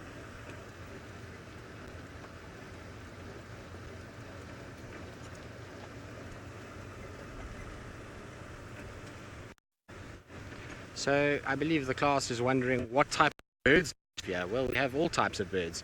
We're very lucky that in southern Africa, so South Africa, Botswana, Zimbabwe, Mozambique, Lesotho and Swaziland, and Namibia, we have 1/8 of the world's bird species that occur in these areas, which means that we see a lot of different birds, and we've got eagles, we've got storks, we've got herons, we've got bee-eaters, we've got shrikes, we've got all kinds of things, ducks, lots and lots and lots of different types of birds. Now at this time of the night, the birds that you would be looking for would be owls, nightjars, which are a bird that sits on the road, so maybe we'll get lucky with them, and things like coursers. So those are all birds that are active more at night than during the day. And then obviously all our birds that are kind of active during the day, well, they've gone to sleep now, so we probably won't be seeing much of them, unfortunately. And they probably all have now found a place to go and sleep. And I'm not going to shine a torch at them because it's very rude. It's you shine a torch at a sleeping bird. Can you imagine if you were sleeping in your bed and I came with this big bright torch and just shone it in your face? You wouldn't be very happy at all. You wouldn't like it. And so we try not to do that to any of our animals, and we try and kind of keep it away from them as much as possible. Let's see. No sign of any bush babies, which I'm surprised about because this is a good area for bush babies. We like this kind of area for them and generally kind of see some of them bouncing around. So I'll keep trying to search, and while I do, let's send you back across to Brent and see if he's had any luck with his leopard.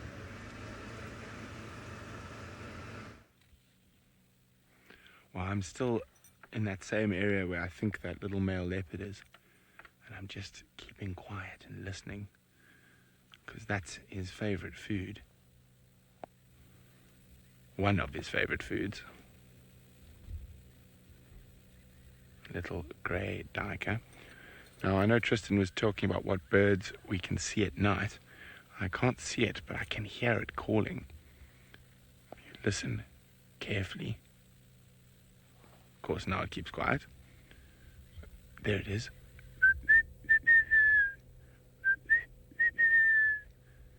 A fiery-necked nightjar, nocturnal bird species. Now, those of you who've watched movies, somehow someone in Hollywood has found a soundtrack of the fiery-necked nightjar, and it seems to appear in lots of movies set in America and South America and places where there are no fiery-necked nightjars at all. And we can hear another nocturnal bird now, a little owl called the scops owl going burp, burp, burp. That's some of my favorite sounds are always at night. So it's quite nice to just listen for a little bit. But it's been wonderful having you guys on a drive. You got to see leopards, you got to see buffalo, inyala, and duiker. And we get to listen to these amazing African sounds.